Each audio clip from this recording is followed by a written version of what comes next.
దేవునామానికి మహిమ కలుగును గాక. హల్లెలూయా. దయచేసి అందరూ లేచి నిలబడి దేవుని యొక్క వాక్యాన్ని మనం చదువుదాం. పరిశుద్ధ గ్రంథంలో నుండి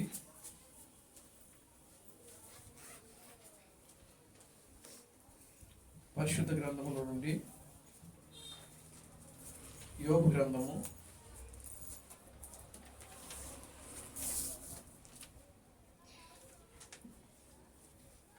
1-2-3 వచనాలు మనం చదువుదాం.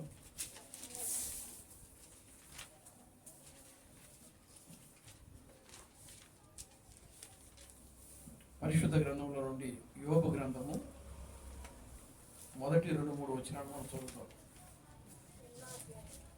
మొదటి అధ్యాయం. ఊజు దేశమునందు యోబు అను ఒక మనుష్యుడుండెను. అతడు యథార్థవంతుడును న్యాయవంతుడునై దేవుని యందు భయభక్తులు కలిగి చెడుతనమును విసర్జించిన వాడు. అతనికి 7 కుమారులు 3 కుమార్తెలను కలిగిరి.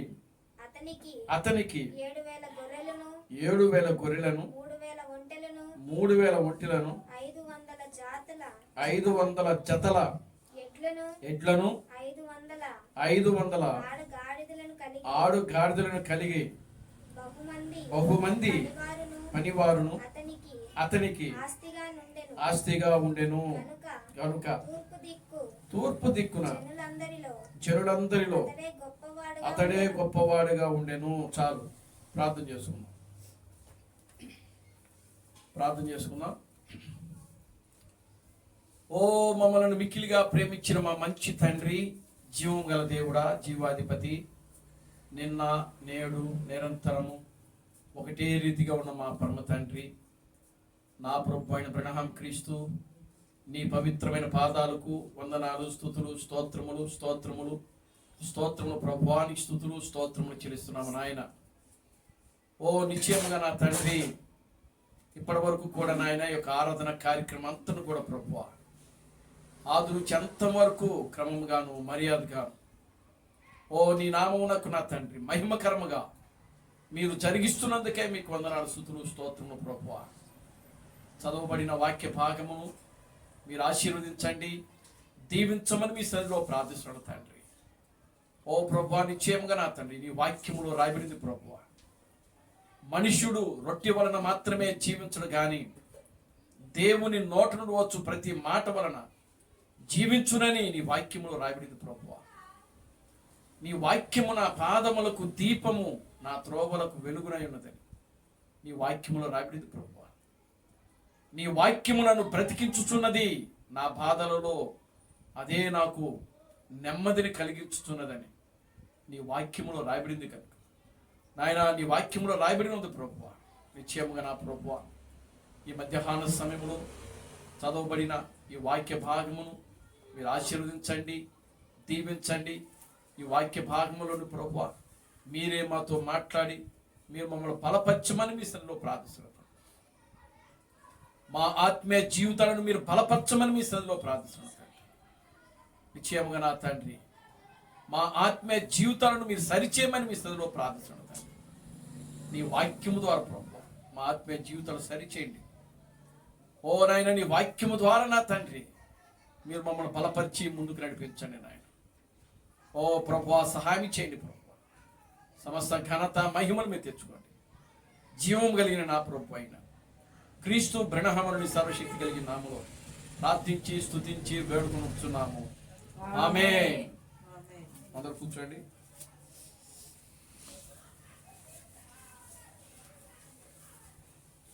దేవుని స్తోత్రం కలుగును గాక. హల్లెలూయా. ఆమేన్. హల్లెలూయా. స్తోత్రం.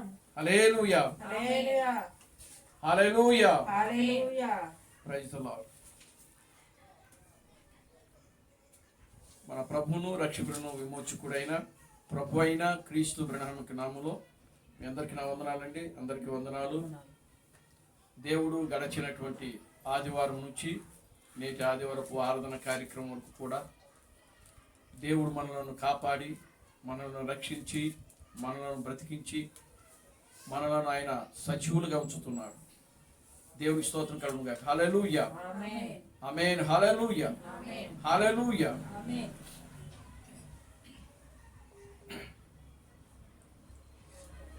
దేవుడు మనలను అన్ని విధాలుగా కూడా ఆయన మనల్ని కాపాడుతూ మనల్ని రక్షిస్తూ మనలను ఆయన సజీవులుగా ఉంచుతా ఉన్నాడు. ఈ దినమును చూడాలని అనేక మంది బిడ్డలు ఆశపడ్డారు. కానీ ప్రియమైన దేవుని బిడ్డారా, ఈ సమయమును ఈ యొక్క కాలమును దేవుడు వారికి ఇవ్వలేదు. దేవుని స్తోత్రం కలుగును గాక. హల్లెలూయా. హల్లెలూయా. అనేక మంది బిడ్డలు మరణించారు. అనేక మంది బిడ్డలు పిల్లారా గమనించండి, ఈ లోకములో ప్రమాదాలకు, యాక్సిడెంట్లకు, బలహీనతలతో హాస్పిటల్లో ఉంటూ ఉన్నారు. దేవునామానికి మహిమ కలుగును గాక. హల్లెలూయా. హల్లెలూయా. కనుక చూడండి ప్రియమైన దేవుని బిడ్డలారా, మనము జీవించుతున్నటువంటి కాలము ఎంతో భయంకరమైనటువంటి కాలం. ఇది లోకములో ఉన్న వారికి ఇది చాలా భయంకరమైన కాలం. దేవునికి స్తోత్రం కలుగును గాక. హల్లెలూయా. హల్లెలూయా. దేవుని నమ్మినటువంటి మనకు ఇది ఒక బంగారపు యుగముగా ఉంది. ఆమేన్. ఆమేన్. హల్లెలూయా. దేవునికి స్తోత్రం. ఈ చివరి కాలంలో దేవుడు ప్రియమైన దేవుని బిడ్డలారా రెండు విధాలుగా ఈ ప్రపంచం ఉండబోతా ఉంది. ఒకటి, లోకములో ఉన్న వారికి శ్రమ ఉంటుంది. దేవునిలో ఉండే వారికి ఇది ఒక మంచి బంగారపు యుగముగా మనకు ఉంటుంది. దేవుని స్తోత్రం కలుగును గాక. హల్లెలూయా. దేవునికి కనుక స్తోత్రం. ఈ చివరి దినాల్లో దేవుడు తన ప్రవక్త అయినటువంటి క్రీస్తు థామస్ను ఈ లోకంలోకి పంపించి ఆది కాండము నుండి ప్రకటన గ్రంథం వరకు కూడా ఏ మర్మాలైతే దాచబడ్డాయో ఆ మర్మాలన్నీ కూడా బయలుపరిచి తన పెళ్లి కుమార్తెకు బయలుపరిచి, ప్రియులారా, ఆ పెళ్లి కుమార్తెను, దేవుని యొక్క పెళ్లి కుమార్తె ఏదైతే ఉన్నదో దానిని ఆయన ఒక పరిపూర్ణమైనటువంటి స్థితిలోనికి తీసుకురావడానికి దేవుడు తన దగ్గర ఉన్నటువంటి ఆ మర్మాలన్నీ కూడా ఆయన బయలుపరిచాడు. ఆమేన్. దేవుని స్తోత్రం కలుగును గాక. హల్లెలూయా. హల్లెలూయా. ఆమేన్. హల్లెలూయా. హల్లెలూయా.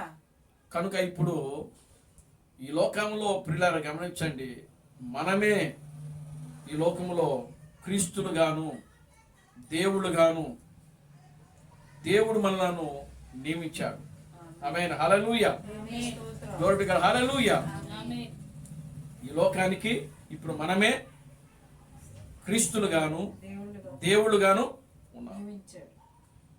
ఇది మనమేదో ఉండాలని కాదు. ఇది మనం ఈ లోకానికి దేవుడుగా ఉండడానికి మనం రాలేదు, లేకపోతే క్రీస్తులుగా ఉండటానికి మనం రాలేదు. మనము దానికి అసలు యోగ్యత కూడా మనకు లేదు. అందుకు మనకు ఏ యోగ్యత కూడా లేదు. యోగ్యత లేని వారం మనం. దేవునికి స్తోత్రం కలుగును గాక. హల్లెలూయా. ఆమేన్. యోగ్యత లేని మనలను దేవుడు దానికి ఏం చేశాడంటే యోగ్యులుగా చేశాడు. ఆమేన్. ఆమేన్. హల్లెలూయా. దేవునికి స్తోత్రం. పనికిరాని మనలను దేవుడు తన పని కోసము ఆయన పని చేయుటకు దేవుడు మనలను ఎన్నుకున్నాడు. దేవునికి స్తోత్రం కలుగును గాక. హల్లెలూయా. ఆమేన్. ఆమేన్. హల్లెలూయా. ఆమేన్. కనుక ప్రియమైన దేవుని బిడ్డలారా, దేవుడు ప్రతి కాలంలో కూడా ఒక్కొక్క వ్యక్తిని భూమి మీదకి తీసుకుని వచ్చాడు ఆయన. ఆమేన్. హల్లెలూయా. ఆమేన్. ఒకరోజు ఆయన యొక్క సభలో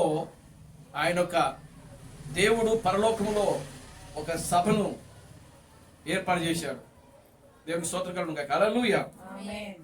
ఆ సభలో దేవుడు అడిగాడట, చివరి దినాల్లో ఎవరు నా పని కోసము, నా సేవ కోసము వెళతారు అని దేవుడు అడిగాడట. దేవునికి స్తోత్రం కలుగును గాక. హల్లెలూయా. ఆమేన్. యెషయాను అడుగుతాడు కదా. యెషయా గ్రంథం 1వ అధ్యాయంలో 6వ అధ్యాయంలో ప్రభు అక్కడ యెషయా ఒక దర్శనంలో చూస్తాడు.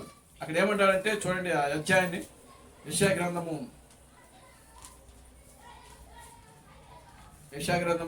6వ అధ్యాయం.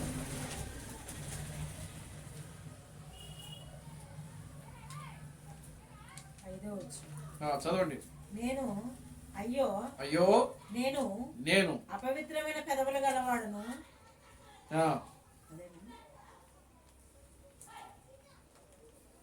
చూడండి 6వ అధ్యాయము, యెషయా గ్రంథము 6వ అధ్యాయము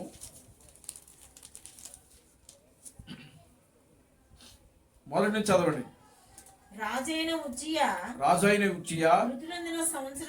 మృతి పొందిన సంవత్సరమున అత్యున్నతమైన సింహాసనమున ప్రభు ఆసీనుడై ఉండగా నేను చూచి తిని ఆయన చొక్కాయి అంచులు దేవాలయమును నిండుకొనెను. ఆయనకు పైగా శరూబులు నిలిచి ఉండిరి. ఒక్కొక్కరికి 6 రెక్కలుండెను. ప్రతి వాడు 2 రెక్కలతో తన ముఖమును, 2తో తన కాళ్లను కప్పుకొనుచు 2తో ఎగురుచుండెను.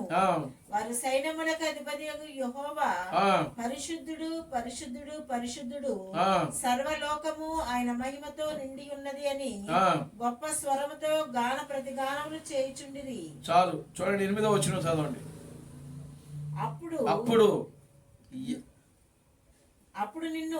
అప్పుడు నిన్ను ఎవరిని పంపెదను, మా నిమిత్తము ఎవడు పోవునని ప్రభు సెలవీయగా వింటిని. అంతట నేను చిత్తగించుము, నేనున్నాను, నన్ను పంపమనగా ఆయన నీవు పోయి ఈ జనులతో ఇట్లనుము, మీరు నిత్యము వినుచుందురు గాని గ్రహింపకుందరు, నిత్యము చూచుచుందురు గాని తెలుసుకొనకుందరు. వారు కన్నులతో చూచి చెవులతో విని హృదయముతో గ్రహించి మనస్సు మార్చుకొని స్వస్థత పొందకపోనట్లు ఈ జనుల హృదయము ప్రభు చేసి వారి చెవులు మందలపరిచి వారి కన్నులు ఊహించమని చెప్పాను. చాలు. చూడండి ఇక్కడ ఈ యెషయా ఏం చేస్తున్నాడు అంటే దర్శనం చూస్తున్నాడు. ఇది ఆమేన్, హల్లెలూయా. ఏం చూస్తున్నాడు? దర్శనము. కనుక ఇప్పుడు చూడండి, దేవుడు అట్లాగనే పరలోకములో ఒక సభను ఆయన ఏర్పాటు చేశాడు. ఆ సభలో అందరూ ఉన్నారు. అంటే ప్రతి కాలములో ఉన్నటువంటి జనులందరూ కూడా ఆ సభలో ఉన్నారు. దేవుడికి స్తోత్రం కలుగును గాక. హల్లెలూయా. అప్పుడు దేవుడు ఆయన అడిగాడట, ఈ చివరి దినంలో ఎవరు పోవుదురు నా నిమిత్తమై అని చెప్పి అడిగినప్పుడు ప్రతి ఒక్కరు కూడా నేను పోతానని చెప్పి లేచారంట. దేవుడికి స్తోత్రం కలుగును గాక. హల్లెలూయా. ప్రతి ఒక్కరు కూడా నేను వెళ్తాను. ఎందుకనంటే ఈ చివరి కాలంలో ఎలా ఉండబోతుందో ప్రియులారా, అది ప్రతి కాలంలో ఉన్నటువంటి ప్రవక్తలకు తెలుసు.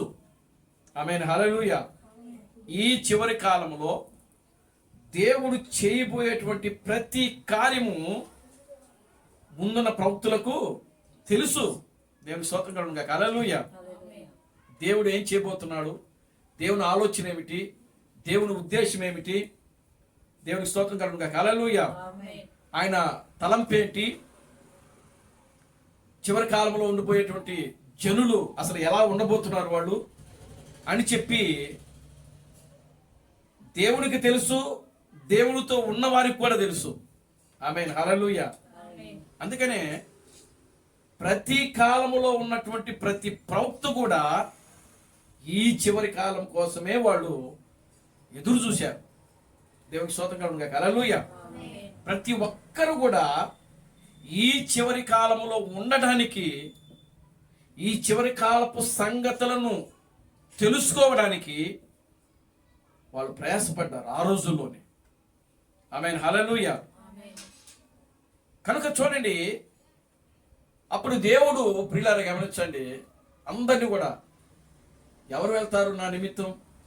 ఎవరిని పంపేదను నా నిమిత్తం అని చెప్పి దేవుడు అడుగుతున్నప్పుడు ఒక్కొక్కరు వచ్చి దానియేలు అడగబోయాడంట. దానియేలు అడిగాడు దేవుణ్ణి, ప్రభువా నేనున్నాను, నన్ను చివరి కాలంలో పంపు అంటే, నువ్వు చివరి కాలంలో కాదు, నువ్వు మధ్యకాలంలో వెళ్ళాలని చెప్పి దేవుడు ఆయనను ఆపాడంట. దేవునికి స్తోత్రం కలుగును గాక. హల్లెలూయా.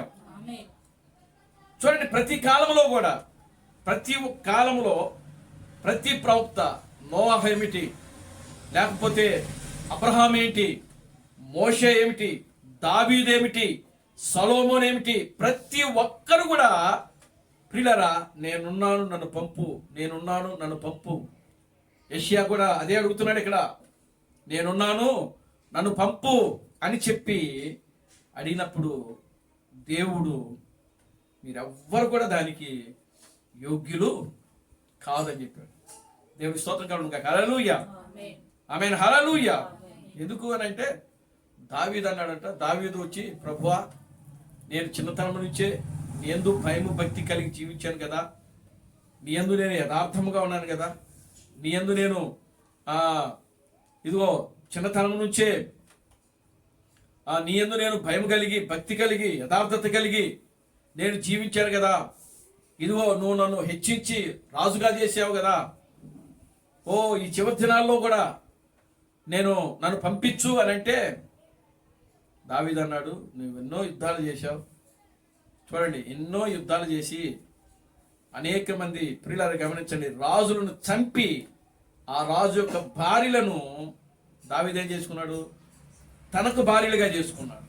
కనుక నువ్వు చివరి కాలంలో వెళ్ళి ఆ ప్రజలతో ఉండే యోగ్యత నీకు లేదని చెప్పి దావీదు అన్నాడు. దేవుని స్తోత్రం కలుగును గాక. హల్లెలూయా. ఆమేన్. హల్లెలూయా.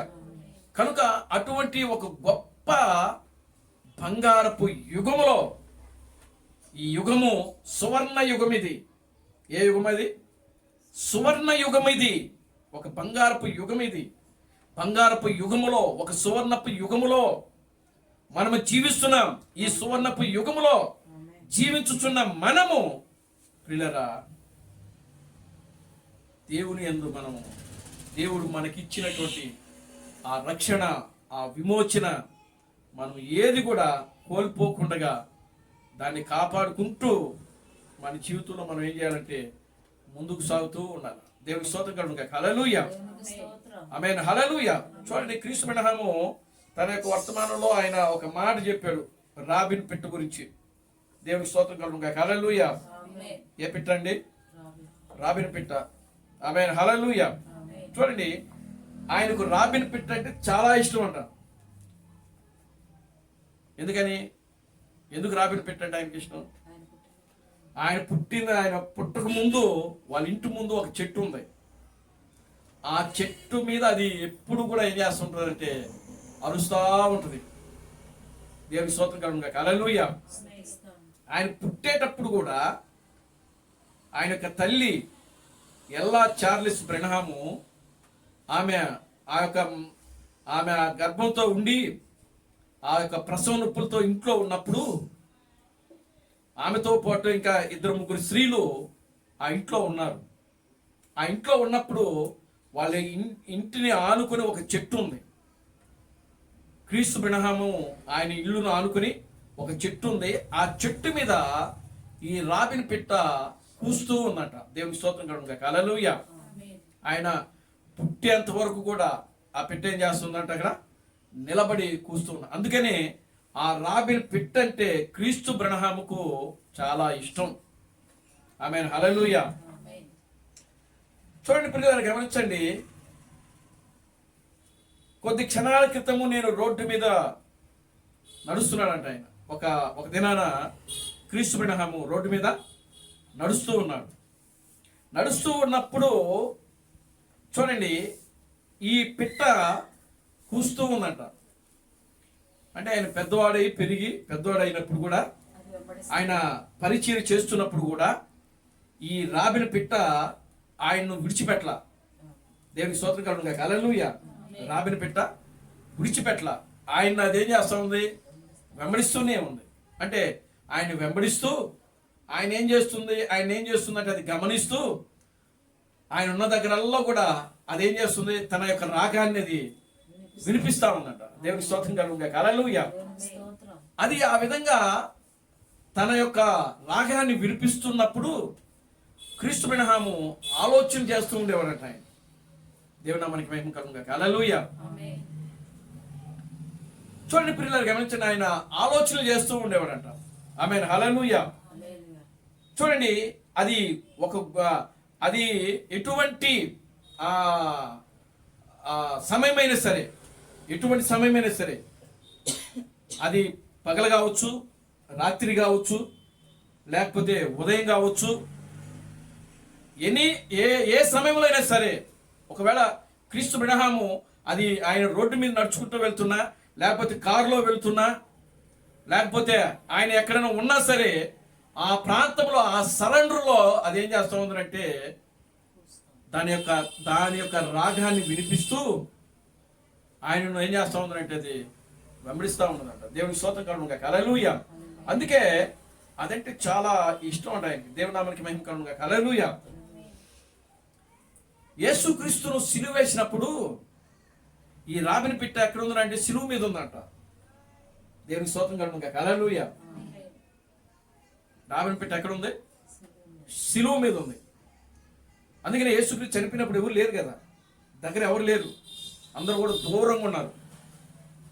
ఒక తల్లి అయిన మరియా, ఆ యొక్క శిష్యుడైనటువంటి యోహాను మాత్రమే అక్కడ ఉన్నారు. అందరూ వెళ్ళిపోయారు. తర్వాత వాళ్ళు కూడా వెళ్ళిపోయారు. తల్లి అయిన మరియ కూడా వెళ్ళిపోయింది, శిష్యుడైన యోహాను కూడా వెళ్ళిపోయారు. వెళ్ళిపోయిన తర్వాత ఈ రాబిని పిట్ట ప్రియులారా గమనించండి, ఆ సిలువ మీద ఉండి, ఆ సిలువుకు ఆయనకు మేకులు కొట్టారు కదా 2 చేతులకి, ఆ మేకులు తీయడానికి అది ప్రయత్నం చేసిందంట. దేవుని స్తోత్రం కలుగుగాక. హల్లెలూయా.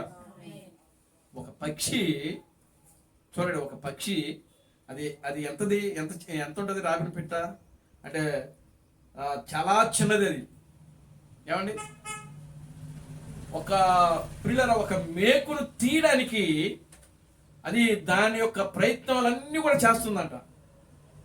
దేవుని స్తోత్రం కలుగుగాక. హల్లెలూయా.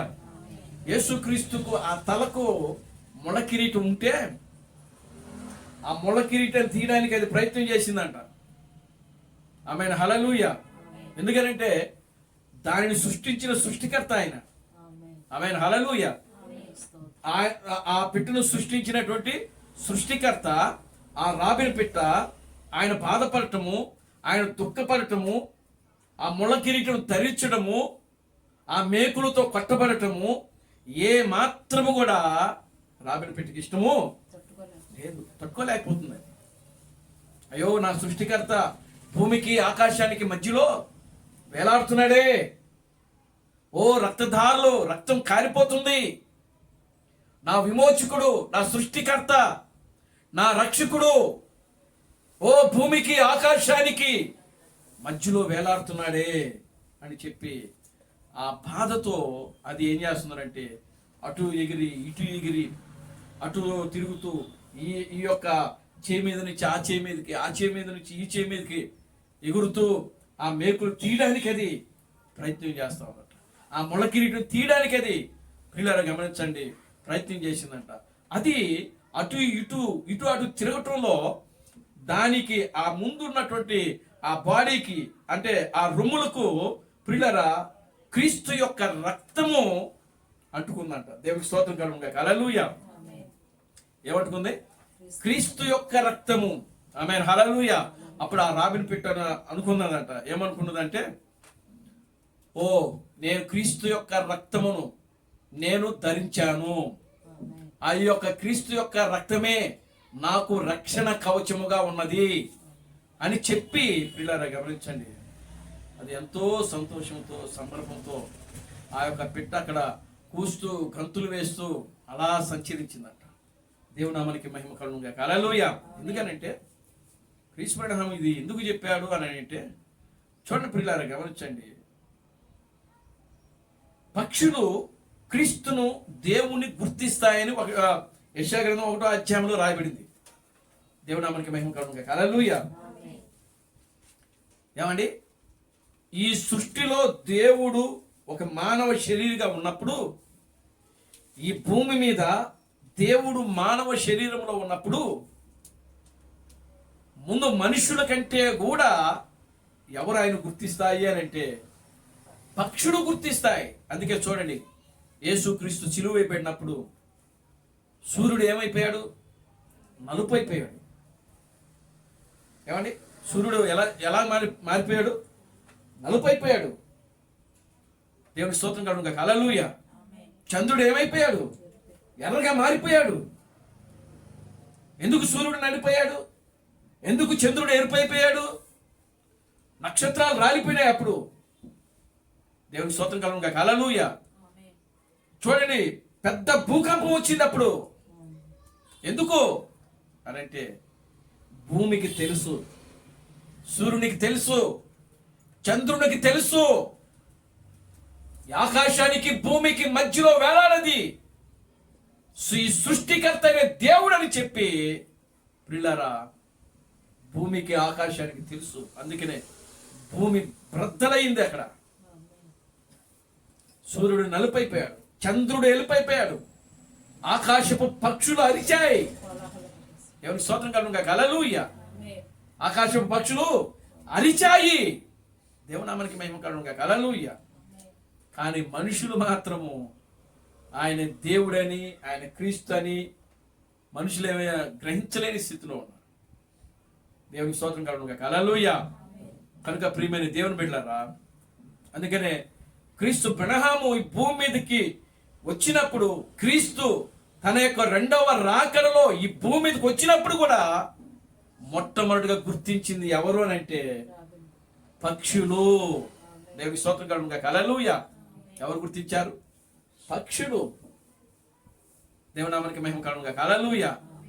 చెట్లు గుర్తించాయి. క్రీస్తు బ్రహ్మము అడవులోకి వెళ్ళి ప్రార్థన చేస్తా ఉంటే ఆ చెట్లన్నీ కూడా ఒక కోలాహలం చేసాయంట, ఒక శబ్దముతో, ఒక ధ్వనితో. అంటే ఎలాగా అంటే ఆ శబ్దము క్రీస్తు బ్రహ్మకి ఎలా కనబడుతుందనంటే సంతోష గానాలు. దేవుని స్తోత్రం కలుగును గాక. హల్లెలూయా. ఒక విమోచన గానాల్లాగా వినబడ్డాయంట ఆయనకి. చెట్టులు అటు ఇటు కదులుతూ ఏదో సంతోషముతో నాట్యం చేస్తూ గంతులు వేస్తూ దేవుడు స్తుతిస్తున్నట్లు, దేవుని ఆరాధిస్తున్నట్లు ప్రకృతి అంతా కూడా పిల్లల సంబరముతో ఉన్నట్లు ఆ ధ్వని, ఆ శబ్దాన్ని క్రీస్తు బ్రహ్మ అప్పుడు వినేవాడు. ఆమేన్. హల్లెలూయా. Glory to God. హల్లెలూయా. కనుక చూడండి ప్రియమైన దేవుడు, దేవుడు భూమి మీద ఉన్నప్పుడు పక్షులు గుర్తిస్తున్నాయి, సూర్యుడు గుర్తిస్తున్నాడు, చంద్రుడు గుర్తిస్తున్నాడు, భూమి ఆకాశము గుర్తిస్తున్నది. కానీ మనుషులు మాత్రము దేవుణ్ణి గుర్తించలేకపోతున్నారు. దేవుడు మనకి మహిమ కలుగును గాక. హల్లెలూయా. కనుక ఈ రోజున ఆ సృష్టికర్త అయిన దేవుణ్ణి మనం గుర్తించగలిగాం. ఆమేన్. హల్లెలూయా. ఆకాశం ఏ విధంగా అయితే గుర్తించిందో, భూమి ఏ విధంగా అయితే గుర్తించిందో, ఆ సూర్యుడు, చంద్రుడు, నక్షత్రాలు ఏ విధంగా అయితే సృష్టికర్తను గుర్తించాయో, పక్షులు ఆ రాబిని పెట్ట ఏ విధంగా అయితే గుర్తించిందో, ప్రియులారా, ఈనాడు అదే సృష్టికర్త అయిన దేవుడు నీ రూపాలో, నా రూపంలో ఈ భూమి మీద ఏం చేస్తున్నాడంటే ఆయన తిరుగుతూ సంచరిస్తూ ఉన్నాడు. ఆమేన్. హల్లెలూయా. Glory to God. హల్లెలూయా. కనుక ప్రియమైన దేవుని బిడ్డలారా, మనము దేవుని దృష్టిలో ఎలా ఉండాలంటే యథార్థంగా ఉండాలి, నీతి కలిగి మనం జీవించాలి. ఆమేన్. హల్లెలూయా. సరే చూద్దాం, దేవుని యొక్క వాక్యాన్ని మనం చూద్దాం. చూడండి ప్రియమైన దేవుని బిడ్డలారా,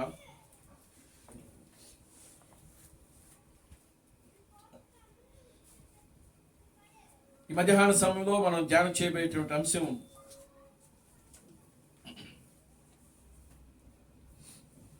యోబును నమ్మిన దేవుడు. దేవుని స్తోత్రం కలుగును గాక. హల్లెలూయా. ఆమేన్. హల్లెలూయా. ఎవరు నమ్మాడు? దేవుడు యోబును. Glory to God. హల్లెలూయా. ఏ విషయంలో దేవుడు యోబును నమ్మాడు అని అంటే ప్రియులారా, ప్రతి విషయంలో నమ్మాడు. అన్ని విషయాల్లో యోబును దేవుడు నమ్మాడు. దేవునికి స్తోత్రం కలుగును గాక. హల్లెలూయా. ప్రతి ఒక్కరి జీవితం గురించి దేవునికి ముందే తెలుసు. ఆమేన్. హల్లెలూయా. దేవునికి ముందే తెలుసు. మన జీవితాల గురించి దేవునికి తెలుసు. ఏమండి, మనము ఎలా జీవిస్తున్నామో దేవునికి తెలుసు. ఇప్పటి వరకు భూమి మీదకి వచ్చినటువంటి ప్రతి ప్రవక్తుల యొక్క జీవితాలు దేవునికి తెలుసు. ప్రతి కాలములో జీవించినటువంటి విశ్వాసుల యొక్క జీవితాల గురించి దేవునికి తెలుసు. ఆమేన్. హల్లెలూయా. కనుక అలాగనే యోబును దేవుడు ఇక్కడ ఏం చేస్తున్నాడంటే నమ్మాడు. యోబు జీవితంలో ఆయన ఎన్ని శ్రమలు ఎదుర్కొన్నాడు తెలుసా? యోబుకి ఎన్ని శ్రమలు వచ్చినాయి? దేవుని స్తోత్రం కలుగును గాక. హల్లెలూయా. ఎన్ని వచ్చాయండి యోబుకి? దేవుని నామమునకు మహిమ కలుగును గాక. హల్లెలూయా. యోబుకి 7 విధాలుగా శ్రమలు వచ్చాయి. ఎన్ని విధాలుగా వచ్చాయి? 7 విధాలుగా వచ్చాయి. ఆమేన్. హల్లెలూయా. ఈ 7 విధాలుగా వచ్చినటువంటి శ్రమలను యోబు ఏం చేసినాడంటే జయించాడు. ఆమేన్. హల్లెలూయా. 7 విధాలుగా వచ్చినటువంటి శ్రమలను ఏం చేశాడండి యోబు? జయించాడు. Glory to God. హల్లెలూయా. కనుక శ్రమలు యోబుకి కొత్త కాదు. Glory to God. హల్లెలూయా. ఈ శ్రమలన్నీ జయించగలడు అని యోబుకి తెలుసు. దేవునికి తెలుసు ముందుగానే. ఆమేన్. హల్లెలూయా. దేవునికే కాదు, యోబు కూడా నేను వీటిని జయించగలను అని యోబుకు కూడా తెలుసు. దేవునికి స్తోత్రం కలుగును గాక. హల్లెలూయా. దేవునికి తెలిసేది ఏముంది? దేవునికి సమస్తము తెలుసు. ఆయనకి సమస్తము సాధ్యము. దేవునికి సమస్తము తెలుసు, ఆయనకి సమస్తము సాధ్యము. అది గొప్ప విషయమేమీ కాదు. కానీ ఇక్కడ యోబు ఎన్ని శ్రమలు వచ్చినా సరే వాటిని జయించుటకు ఆయన ఏమవుతున్నాడు అంటే సిద్ధపడుతున్నాడు. ఆమేన్. హల్లెలూయా. Glory to God. హల్లెలూయా. యోబు జీవితంలో మొట్టమొదటిగా ఆయన ఎదుర్కొన్నటువంటి చూడండి సమస్య, అక్కడ పరలోకంలో మీటింగ్ జరిగింది. ఆ సభకు ఆ యొక్క అపవాది వెళ్ళాడు. అపవాది వెళ్ళినప్పుడు దేవుడు అడిగాడు, నువ్వు ఎక్కడి నుంచి వచ్చావు అని అడిగినప్పుడు అపవాది దేవునికి ఉత్తరం ఇచ్చింది, నేను భూమిలో అటు ఇటు తిరుగుతూ నీ యొద్దకు వచ్చి తిని అంటాడు. అప్పుడు దేవుడు అపవాదిని అడుగుతాడు, భూమి మీద నా భక్తుడైనటువంటి యోబును నువ్వు చూసావా? దేవుని స్తోత్రం కలుగును గాక. హల్లెలూయా. ఆమేన్. హల్లెలూయా. చూడండి ఆ మాట చదవండి. అతడు యథార్థవంతుడును చదవండి. న్యాయవంతుడనై దేవుని యందు భయభక్తులు కలిగి చెడుతనమును విసర్జించిన వాడు భూమి మీద అతని వంటి వాడెవడనూ లేడు. నిష్కరణముగా అతనిని పాడు చేయుటకు నీవు నన్ను ప్రేరేపించినను అతడు ఇంకను తన యథార్థతను వదలక నిలకడగా ఉన్నాడనగా అపవాది చర్మము కాపాడుకొనుటకై చర్మమును తన ప్రాణమును కాపాడుకొనుటకై తనకు కలిగినది యావత్తును నరుడిచ్చును కదా. ఇంకొకసారి నీవు చెయ్యి చాపి అతని ఎముకను అతని దేహమును ముత్తిని ఎడల అతడు నీ ముఖము ఎదుటనే దూషించి నిన్ను విడిచిపోవును అనెను. చూడండి. దేవునికి స్తోత్రం కలుగును గాక. హల్లెలూయా. ఆమేన్. హల్లెలూయా. కనుక ఇప్పుడు చూడండి, అటు ఇటు తిరుగుతున్నటువంటి ఈ యొక్క సాతానుడు యోబు దగ్గరకు దేవుని దగ్గరకు వెళ్ళి దేవునితో మాట్లాడడం ప్రారంభించింది. దేవునికి స్తోత్రం కలుగును గాక. హల్లెలూయా. చూడండి, ఎందుకు యోబుకి ఈ విధంగా జరుగుతుంది అని అంటే, మొట్టమొదటిగా మనం యోబులో 3 విషయాలు మనం గమనించాలి. మొట్టమొదటిగా యోబులో ఉన్నటువంటి 3 విషయాలు ఉన్నాయి. ఏమిటేవి అంటే, యోబు యథార్థవంతుడు, న్యాయవంతుడు. రెండవది, దేవుని యందు భయము భక్తి కలిగిన వాడు. రెండవది. మూడవది, పాపమును చెడుతనమును విసర్జించిన వాడు. దేవుని నామానికి మహిమ కలుగును గాక. హల్లెలూయా. అందుకని దేవుడు ఏమంటున్నాడంటే, భూమి మీద యోబు వంటి ప్రవక్తన కలిగిన వాడు ఎవడునూ లేడు అని దేవుడు ప్రత్యుత్తరం ఇస్తున్నాడట. దేవుడికి స్తోత్రం కలుగును గాక. హల్లెలూయా. ఆమేన్. హల్లెలూయా. యోబును గురించి దేవుడు ఏమని సాక్ష్యం ఇస్తున్నాడండి? ఏమని సాక్ష్యం ఇస్తున్నాడు? భూమి మీద అతని వంటి వాడును లేడు. ఆమేన్. హల్లెలూయా. 9వ వచనంలో, 1వ అధ్యాయం 9వ వచనంలో దేవుడు ఏమంటున్నాడంటే, యోబును గురించి ఏమని మాట్లాడుతున్నాడంటే, చూడండి, భూమి మీద అతని వంటి వాడును లేడు అని అడుగగా, అపవాది యోబు ఊరకయే దేవుని యందు భయభక్తులు గలవాడాయన. దేవునికి స్తోత్రం కలుగును గాక. హల్లెలూయా. దేవుడు ఏమంటున్నాడంటే, యోబును గురించి ఏమి సాక్ష్యం ఇచ్చాడంటే, భూమి మీద యోబు వంటి వ్యక్తి ఇక ముందు ఉండడు, ఇప్పుడు ఇంకా ప్రియులారా ఇక ముందు కూడా రాబోడు అని చెప్పాడు. దేవుడికి స్తోత్రం కలుగును గాక. హల్లెలూయా. ఎందుకని అంటే, యథార్థవంతుడు, దేవుని యందు యథార్థవంతుడు, న్యాయవంతుడునై ఉండి దేవుని యందు భయభక్తులు కలిగిన వాడు, పాపమును చెడుతనమును విసర్జించిన వాడు. చూడండి, ఈ యొక్క యోబు యొక్క జీవితం పూర్తిగా ఇది పెండ్లి కుమార్తె యొక్క జీవితానికి సాదృశ్యంగా ఉన్నది. ఆమేన్. హల్లెలూయా. Glory to God. హల్లెలూయా. అందుకనే దేవుడు యోబు దగ్గరికి అపవాదిని పంపించాడు. ఎందుకు పంపించాడు అంటే, అపవాదిని యోబు జయించగలడు. Glory to God. హల్లెలూయా. యేసు సిలువలో ఏ విధంగా అయితే అపవాదిని జయించాడో, మరణమును, పాతాళమును, సమాధిని ఏ విధంగా అయితే యేసు క్రీస్తు జయించాడో, అదే విధంగా యోబు కూడా అపవాదిని, ఈ శ్రమలను జయించగలడు అని దేవుడు పరిపూర్ణంగా యోబుని ఏం చేసినాడంటే నమ్మాడు. ఆమేన్. హల్లెలూయా. ఇప్పుడు ఆ నమ్మకం నిలబెట్టాల్సింది ఎవరు? యోబు.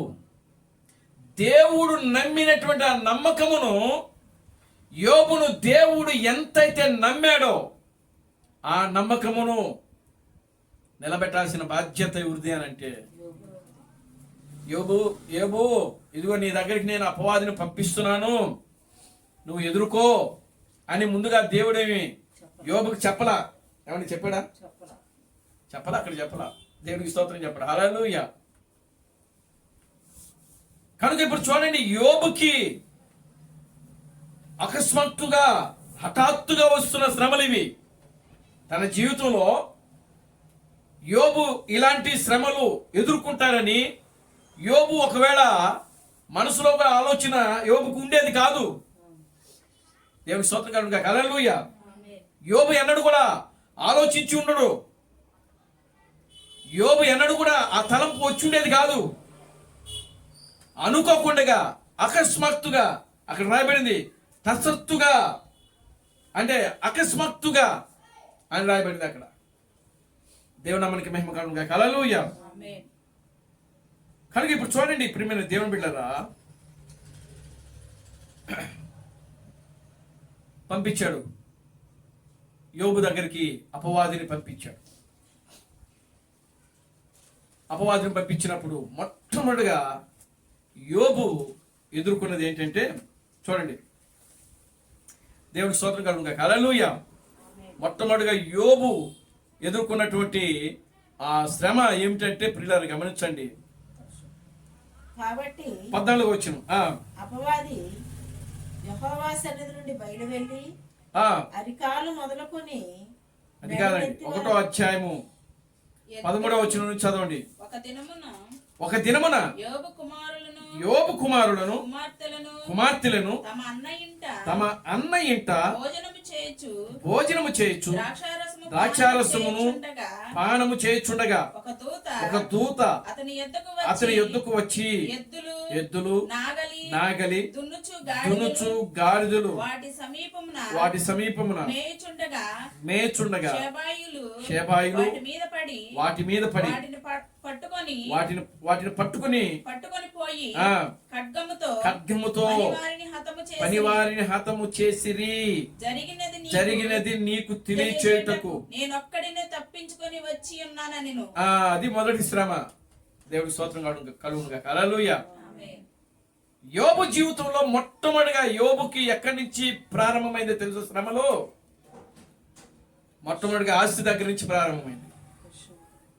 దేవుడి స్తోత్రం కలుగును గాక. హల్లెలూయా. ఎక్కడి నుంచి ప్రారంభమైంది చూడండి. అక్కడ ఏమంట? ఎద్దులు నాగలి దున్నుచు గాడిదలు వాటి సమీపమున మేచుండగా అది శబాయములు వాటి మీద పడి వాటిని పట్టుకొని పోయి ఖడ్గముతో ఆ ఎద్దులను పిల్లల గాడిదలను అక్కడ పని చేస్తున్నటువంటి పనివారును ఏం చేశారు? దేవుడికి స్తోత్రం కలుగును గాక. హల్లెలూయా. అది మొదటి శ్రమ. యోబు అనే మాటకు అర్థమేంటో తెలుసా? యోబు అనే పేరుకు అర్థమేంటో తెలుసా? దేవునికి స్తోత్రం కలుగును గాక. హల్లెలూయా. శ్రమ పడువాడు అనంట. యోబు అనే మాటకు అర్థం ఏంటంటే ఏంటిది? దేవునికి స్తోత్రం కలుగును గాక. హల్లెలూయా. అందుకనే మేము బహుశా ఆ శ్రమలో వస్తామని ఆయనకి. దేవునామానికి మహిమ కలుగును గాక. హల్లెలూయా. Glory to God. హల్లెలూయా. చూడండి ప్రియమైన దేవుని బిడ్డలారా, గమనించండి. యోబు అనే మాటకు అసలు అర్థము శ్రమ నొందినవాడు లేక దుఃఖించువాడు, రెండవది. మూడవది హింసింపబడువాడు అంట. దేవునికి స్తోత్రం కలుగును గాక. హల్లెలూయా. ఈయన పేరుకు ఎన్ని అర్థాలు ఉన్నాయంటే 3 అర్థాలు ఉన్నాయి. యోబు అనే పేరుకు అర్థాలు 3 ఉన్నాయి. మొదటిది ఏమిటి? మొదటిది ఏంటంటే ప్రియులారా, శ్రమ నొందినవాడు అంటే శ్రమ పడేవాడు. రెండవది దుఃఖించువాడు. మూడవది హింసింపబడువాడు. ఇవి దేవునామానికి మహిమ కలుగును గాక. హల్లెలూయా. చూడండి ప్రియమైన దేవుని బిడ్డలారా, ఆయన పేరుకు తగ్గట్టే ఇప్పుడు యోబుకి ఏం ప్రారంభమైనాయి? యోబుకి ఎంతమంది కుమారులు? 7 కుమారులు. యోబుకి ఎంతమంది కుమార్తెలు? 3 కుమార్తెలు. మొత్తము ఎంతమంది సంతానము? 10 మంది సంతానం ఆయనకు. 7 కుమారులు, 3 కుమార్తెలు, మొత్తము 10 మంది. దేవుని స్తోత్రం కలుగును గాక. హల్లెలూయా. ఒక దినాన యోబు యొక్క కుమారులు కుమార్తెలు తన అన్న ఇంటి దగ్గర భోజనం చేస్తున్నారంట. ఎవరింటి దగ్గర? ఎవరన్నా? ఎవరన్న ఇంటి దగ్గర చేస్తున్నారు భోజనాలు? యోబు యొక్క కుమారులు కుమార్తెలు ఎవరన్న ఇంటి దగ్గర చేస్తున్నారు? యోబు యొక్క అన్న ఇంటి దగ్గర. చూడండి, దాన్ని సరిగ్గా అర్థం చేసుకోండి. అలా ఒక దినమున యోబు యొక్క కుమారులు కుమార్తెలు తమ అన్న ఇంటి యొద్ద భోజనము చేస్తున్నా. ఎవరింటి దగ్గర? యోబు యొక్క అన్న ఇంటి దగ్గరికి వెళ్ళి భోజనాలు చేస్తున్నారంట. దేవుని స్తోత్రం కలుగును గాక. హల్లెలూయా. అప్పుడు పొలంలో పనిచేసేవాళ్ళు చేస్తున్నారు, దున్నేవాళ్ళు దున్నుతున్నారు, ఎద్దులు ఏమండి దున్నేవాళ్ళు, నాగలు పట్టేవాళ్ళు, వీళ్ళందరూ కూడా ఎక్కడి నుంచో ఒక దూత వచ్చి ఏం చేసినారు, వాళ్ళందరినీ హతమార్చేసింది. వాళ్ళలో ఒకడు తప్పించుకున్నాడు. ఆ పని వాళ్ళలో ఒకడు తప్పించుకొని ఆ వచ్చిన సంగతి ఎవరికి చెప్పారు? యోబుకు తెలియజేశారు. దేవునికి స్తోత్రం కలుగును గాక. హల్లెలూయా, ఆమేన్, హల్లెలూయా. ఎవరు తెలియజేశారండి? యోబుకి తెలియజేస్తా ఉన్నారు ఇక్కడ. చూడండి ప్రియమైన దేవుని బిడ్డలారా, తర్వాత మళ్ళీ 2వ వచనం చదవండి. ఆ తర్వాత అక్కడి నుంచి అతడు ఇంకా మాట్లాడుచుండగా చూడండి. ఇప్పుడు మొదటి శ్రమ ఏంటండి? ఎద్దులు నాగలు దున్నుచున్న గాడిదలు, పనివారు. ఇది మొదటి శ్రమ. అర్థమవుతుందా? దేవుని నామానికి మహిమ కలుగును గాక. హల్లెలూయా. రెండవది, ఆ తర్వాత చదవండి. అతడు ఇంకా మాట్లాడుచుండగా అక్కడి నుంచి ఒకటి తప్పించుకుని వచ్చాడు పనోడు. ఆ పనోడు వచ్చి ఇప్పుడు యోబుతో చెప్పాడు. ఏమని? అయ్యా, ఇదిగో మన ఎద్దులు, నాగలు దున్నేటువంటి గాడిదలు, అక్కడ పనిచేస్తున్నటువంటి పనివారు, వీళ్ళందరూ కూడా ఏమైపోయారంటే హతమార్చబడ్డారయ్యా, చనిపోయారు అని చెప్పి ఒకడు వచ్చి, ఆ పనివారిలో ఒకడు వచ్చి యోబుకి తెలియజేస్తా ఉన్నాడు. వాడు ఇంకా మాట్లాడుతున్నాడు. వాడు ఇంకా మాట్లాడుతూ ఉండగా మరి ఒకడు వచ్చాడు. దేవుని స్తోత్రం కలుగును గాక. హల్లెలూయా. దేవుని యొక్క అగ్ని ఆకాశం నుండి పడి, ఏమంటే దేవుని యొక్క అగ్నినా?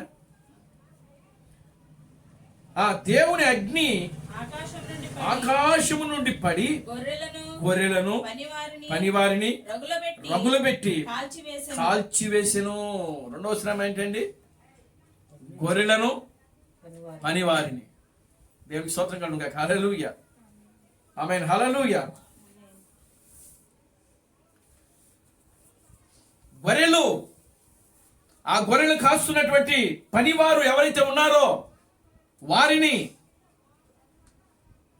ఇప్పుడు ఎక్కడి నుంచి? ఆకాశంలో నుంచి అగ్ని వచ్చి వాటిని ఏం చేసింది? రగలబెట్టేసిందట, కాల్చేసేసింది, మొత్తం సర్వనాశనం చేసేసింది. ఆ పనుల్లో ఒకడు తప్పించుకున్నాడు. చదవండి. నీకు తెలియజేయటకు నేను ఒక్కడినే తప్పించుకొని వచ్చి ఉన్నాను. దేవునికి స్తోత్రం కలుగును గాక. హల్లెలూయా, ఆమేన్, హల్లెలూయా. ఇది 16వ వచనం. అది దేవుని నామానికి మహిమ కలుగును గాక. హల్లెలూయా. 2వ శ్రమ 16వ వచనం. అవునా? కనుక ఇప్పుడు చూడండి, మొదటేమో ఎద్దులు దున్నుచున్నటువంటి గాడిదలు, అక్కడ పని చేస్తున్న పనివారు. మొదటి శ్రమ అది. 2వ శ్రమ గొర్రెలను పనివారును. ఇవి అగ్ని చేత ఏమైపోయినాయంటే కాల్చబడ్డాయి. దేవునికి స్తోత్రం కలుగును గాక. హల్లెలూయా. చూడండి ప్రియమైన దేవుని బిడ్డలారా, ఆ తప్పించుకున్నవాడు యోబుతో వచ్చి, అయ్యా నేను ఒక్కనే తప్పించుకున్నాను అని చెప్పాడు. వాడు ఇంకనూ మాట్లాడుతూ ఉండగా, చదవండి 17వ వచనం చదవండి.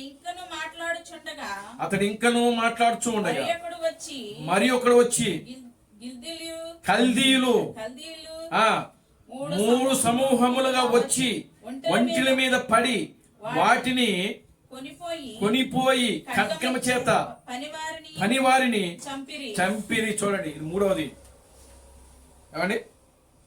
ఈ 3వ దాన్ని, ఈ యొక్క 3వ దాంట్లో ఎవరు హతమవుతున్నారు అని అంటే ఒంటెలు. దేవునికి స్తోత్రం కలుగును గాక. హల్లెలూయా. ఒంటెలు, పనివారు. ఒంటెలు, పనివారు. ఈ ఒంటెలను పనివాళ్ళని హతము చేసేది ఎవరు? కల్దీయులు.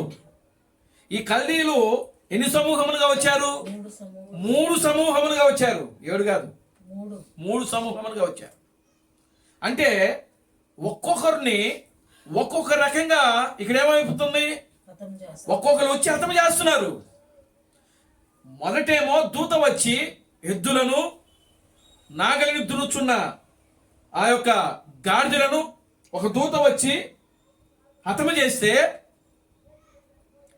రెండవది చూడండి, గొర్రెలను వాటిని కాస్తున్న పనివారిని అది అగ్ని వచ్చి ఇక్కడ రగులు పెట్టి తగలబెట్టి దహించేస్తాం.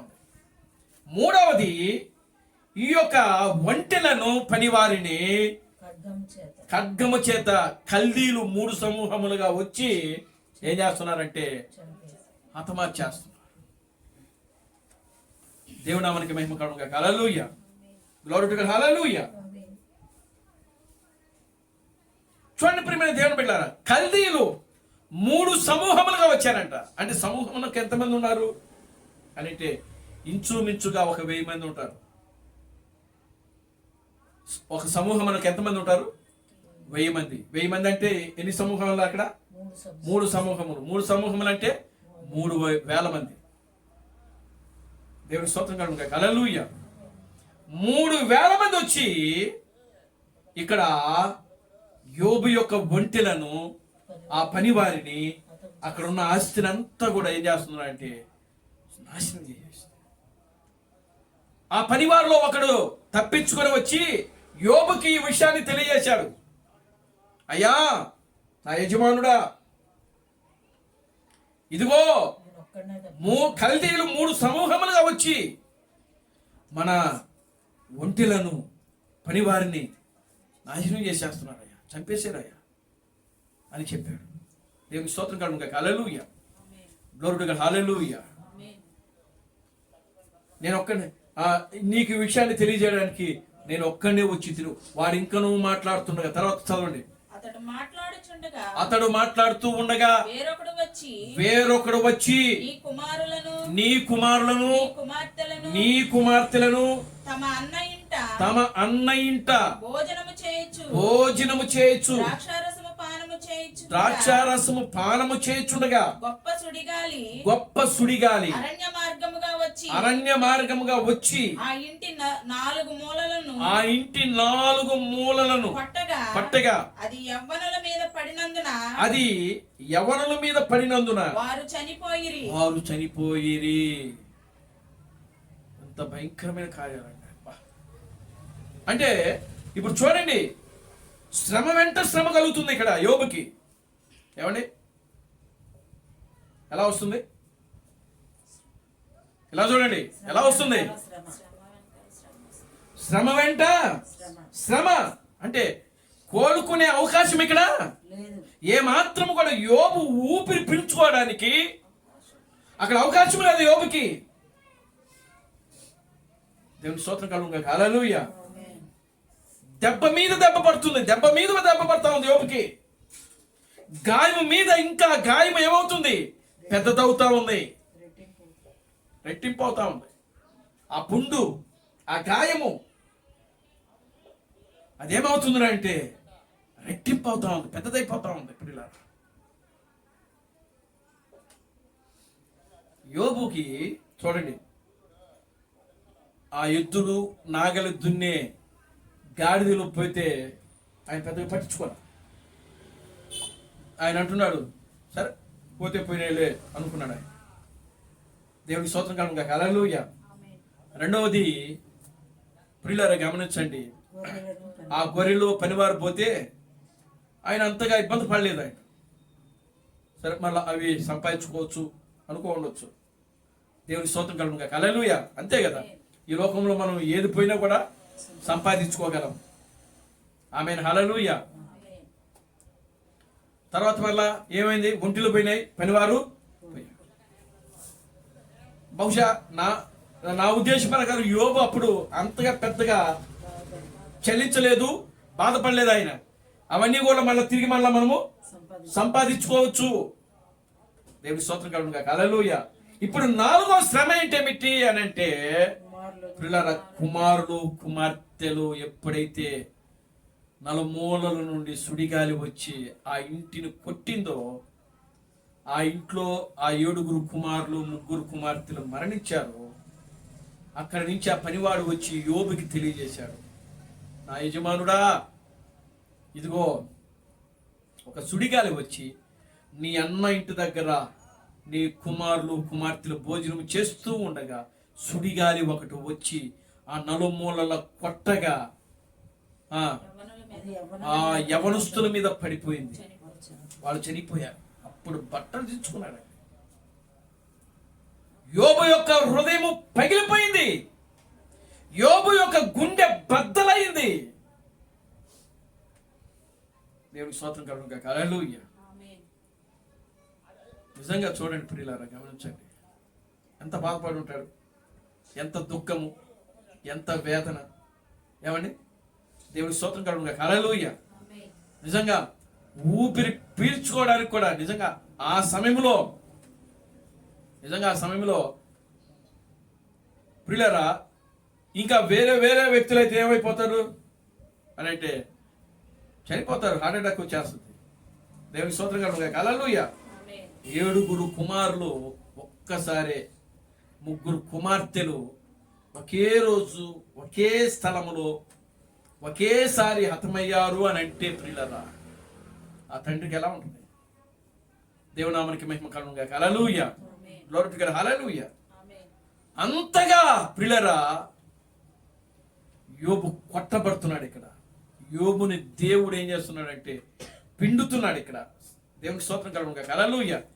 తనలో ఉన్నటువంటి ఆ సారము, ఆ యొక్క సారం అంటే యోబును దేవుడు ఎంతగా ఇక్కడ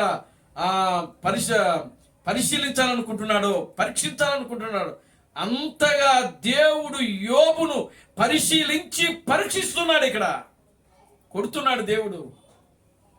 ఆమేన్. హల్లెలూయా. అప్పుడు ఏం జరిగింది అక్కడ? అప్పుడు యోబు లేచి తన పై వస్త్రమును చింపుకొని తల వెంట్రుకలు గురిగించుకుని నేల మీద సాష్టాంగపడి నమస్కారము చేసి ఇట్లనేను, నేను నా తల్లి గర్భములో నుండి దిగంబరినై వచ్చి తిని దిగంబరినై నేను అక్కడికి వెళుదును. యెహోవా ఇచ్చెను, యెహోవా తీసుకొని పోయెను. యెహోవా నామమునకే మహిమ కలుగును గాక.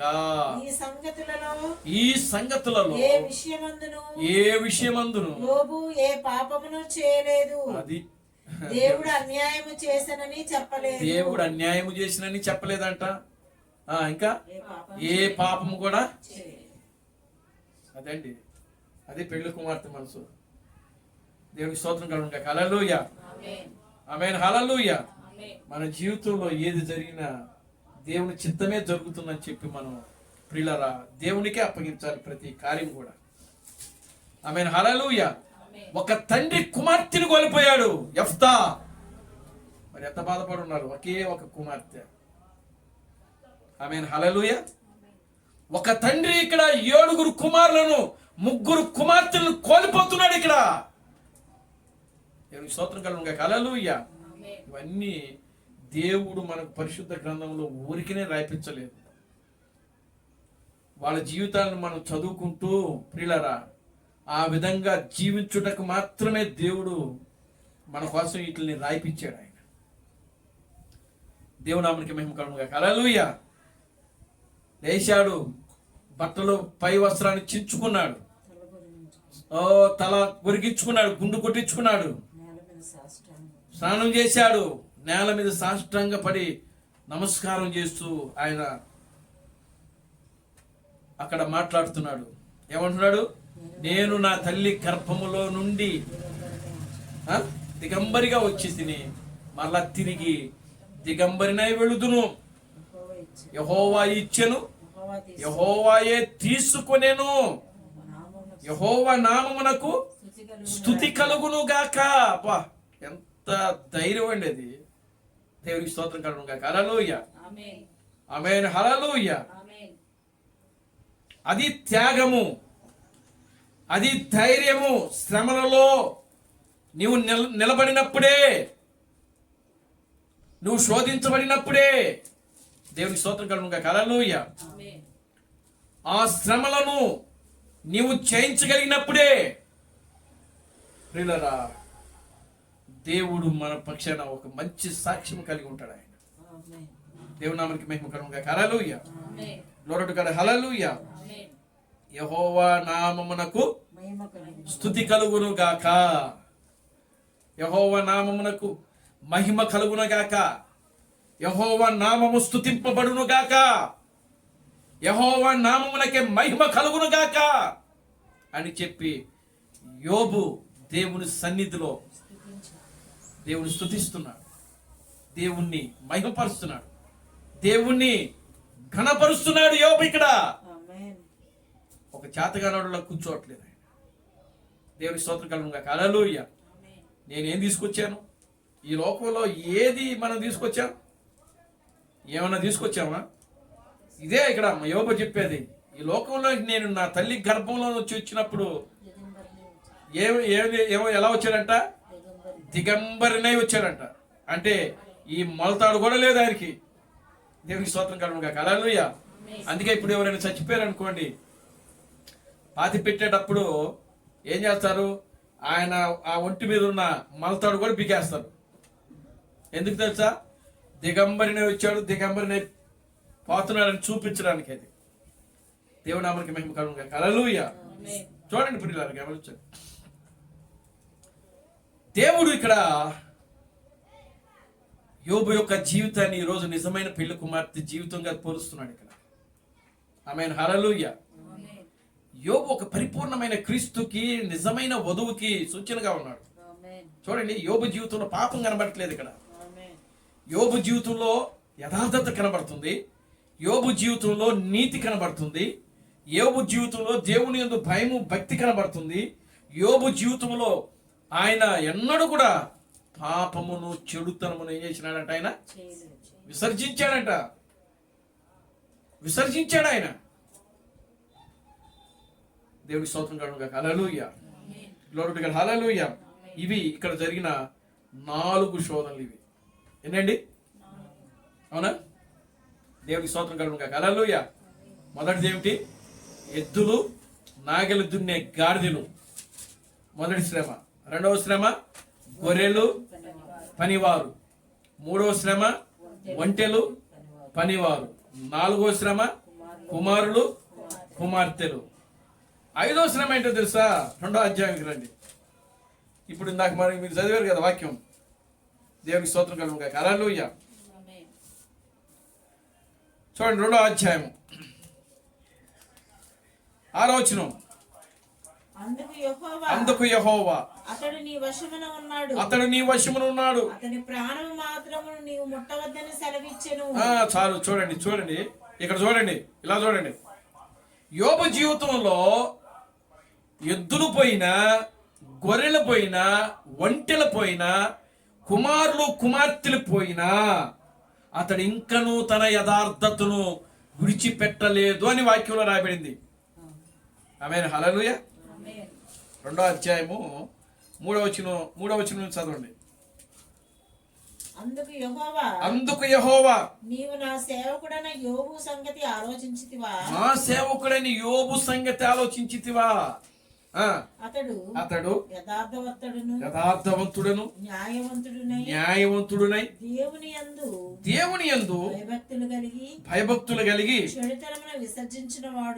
చెడుతనమును విసర్జించిన వాడు భూమి మీద అతని వంటి వాడెవడనూ లేడు. చూడండి, ఇది ఇప్పుడు నాకు ఎలా అనిపిస్తుంది అంటే, ఇది మొదటి భాగం వేరు. మొదటి భాగంలో మొదటి అధ్యాయంలో 4 వచ్చాయి. అవునా? అది మొదటి భాగం. దేవునికి స్తోత్రం కలుగును గాక. హల్లెలూయా. ఇప్పుడు మరలా రెండోసారి యెహోవా యొద్దకు వెళ్ళాడంట. ఎవరు? మొదట వెళ్ళినప్పుడేమో మొదట వెళ్ళాడు, అక్కడ పర్మిషన్ తీసుకుని వచ్చాడు, 4 శ్రమలు కలుగజేశాడు. అర్థమవుతుందా? దేవునికి స్తోత్రం కలుగును గాక. హల్లెలూయా. మొదటి అధ్యాయం ఒక భాగము. ఆమేన్. హల్లెలూయా. ఇప్పుడు మళ్ళా 2వ అధ్యాయంలో కూడా 2వ వచనం మనం చదివితే అక్కడ కూడా ఒక దినాన దేవదూతలు యెహోవా సన్నిధిని నిలుచుటకై వచ్చిన మరి ఒక దినము తటస్థ. అది మరొక దినము అంటే 2వ దినం. అది మొదటి అధ్యాయంలో జరిగిందేమో ఒక దినము, ఒక రోజు. దేవునికి స్తోత్రం కలుగును గాక. హల్లెలూయా. మళ్ళా ఇంకో రోజు దేవదూతలందరూ కూడా యెహోవా సన్నిధిలో నిలబడడానికి ఒక రోజు తటస్థించిందంట. ఆ రోజు కూడా వెళ్ళాడు. వారితో కూడా అపవాది యెహోవా సన్నిధిని నిలుచుటకై వచ్చెను. యెహోవా నీవు ఎక్కడ నుండి వచ్చితివని నీవు వాడు ఎక్కడ అడగగా, నుండి వచ్చితివని అడగగా అపవాది భూమిలో భూమిలో ఇటు అటు తిరుగులాడుచు ఇటు అటు తిరుగులాడుచు అందులో సంచరించుచు వచ్చి తినని యెహోవాకు ప్రత్యుత్తరం ఇచ్చెను. అందుకు యెహోవా నీవు నా సేవకుడైన యోబు సంగతి ఆలోచించుతివా? మరలా అడుగుతున్నాడు ఇక్కడ దేవుడు, అవునా? అంటే రెండవసారి దేవుని స్తోత్రం కనుక హల్లెలూయా. ఒక్కసారే యోబును శోధించలా, 2 సార్లు జరుగుతుంది ఇది. ఆమేన్ హల్లెలూయా. అంటే కుమారులు కుమార్తెలు ఏమండి వీళ్ళు ఎప్పుడైతే చనిపోయారో అప్పుడు యెహోవాకి ఏం చేసినాడు? ఆయన కృతజ్ఞతాస్తుతులు చెల్లించి యెహోవా ఇచ్చెను, యెహోవాయే తీసుకును, యెహోవా నామమునకు స్తుతి కలుగును గాక అని చెప్పి అంతటితో ఆయన ఏం చేసినాడంటే ఆ కూడికను ముగించేశాడు. కనుక యోబు అంత జరిగినా కూడా యోబు పాపం చేయలేదు, తన యథార్థతను విడిచిపెట్టలేదు. దేవుడు అన్యాయం చేసినా అని తన నోటమిట మాట రాలేదు. దేవుని స్తోత్రం కలుగును గాక హల్లెలూయా. ఇవి మొదటి అధ్యాయంలో 4 శ్రమలు ఉన్నాయండి, అవి అయిపోయినాయి. ఇప్పుడు 2వ అధ్యాయంకి వస్తున్నాం మనం. ఈ 2వ అధ్యాయంలో మరలా ఒక దినాన దేవదూతలందరూ కూడా యెహోవా యొక్క సన్నిధిలో నిలబడే సమయం వచ్చింది. అప్పుడు ఈడు కూడా వెళ్ళాడు. ఖచ్చితంగా వెళ్ళాలోడు, ఎందుకంటే వాడు కూడా దేవుని దూతాయి కదా. అక్కడ ఏం జరుగుతుందో, ఏం మాట్లాడుకుంటున్నారో అవన్నీ వినాలి కదా. దేవునికి స్తోత్రం కలుగును గాక హల్లెలూయా. దెయ్యం చేసే పని అదే. ఏం చేస్తున్నాడు అంటే వాడికి అన్నీ తెలిసినట్టుగానే ఉంటాడు, కానీ ఏం తెలీదు. అపవాదికి అన్నీ తెలిసినట్టుగానే ఉంటాడు. కొంతమందికి ఉంటారు అన్నీ తెలుసు అనుకుంటారు వాళ్ళు, కానీ ఏం తెలియదు వాళ్ళకి. దేవునికి స్తోత్రం కలుగును గాక హల్లెలూయా. అట్లాగే అపవాది కూడా అంతే, నాకు అన్నీ తెలుసు అనుకుంటాడు, కానీ వాడికి ఏమీ తెలియదు.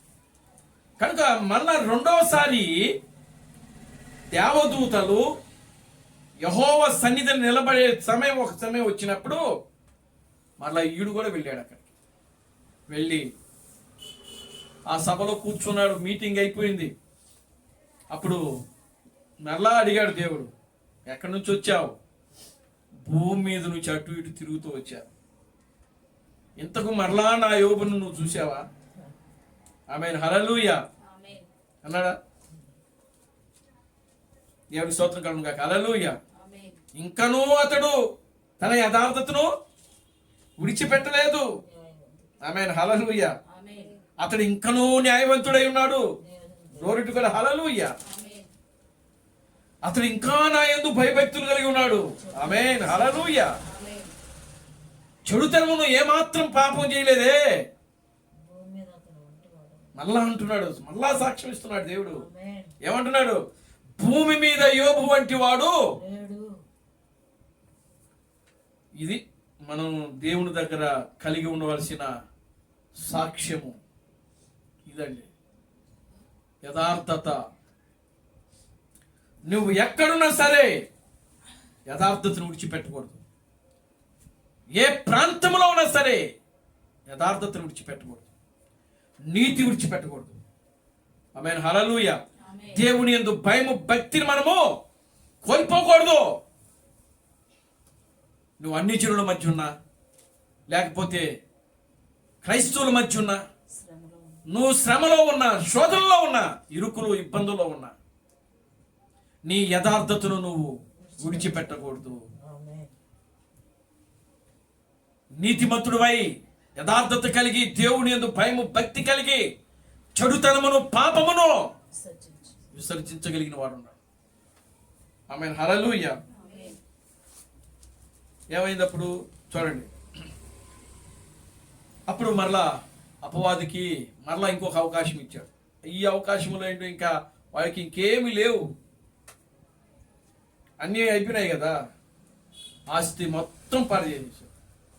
ఏమండి, ఎడ్లు, గాడిదలు, గుర్రాలు, ఒంటెలు, ఏమండి గొర్రెలు, పనివారు, చివరికి కుమారులు, కుమార్తెలు అంతా పోయిందండి. ఇప్పుడు యోబు యొక్క భార్య మాత్రమే ఉన్నారు ఇక్కడ. ఆమేన్ హల్లెలూయా. మూడో వాళ్ళు ఇంకోళ్ళు ఉన్నారు. ఎవరు? అతని స్నేహితులు కూడా ఉన్నారు. Glory to God. హల్లెలూయా. ఎవరున్నారు? మిగిలింది ఎవరు? స్నేహితుడు, భార్య. ముగ్గురు ఉన్నారు ఇక్కడ.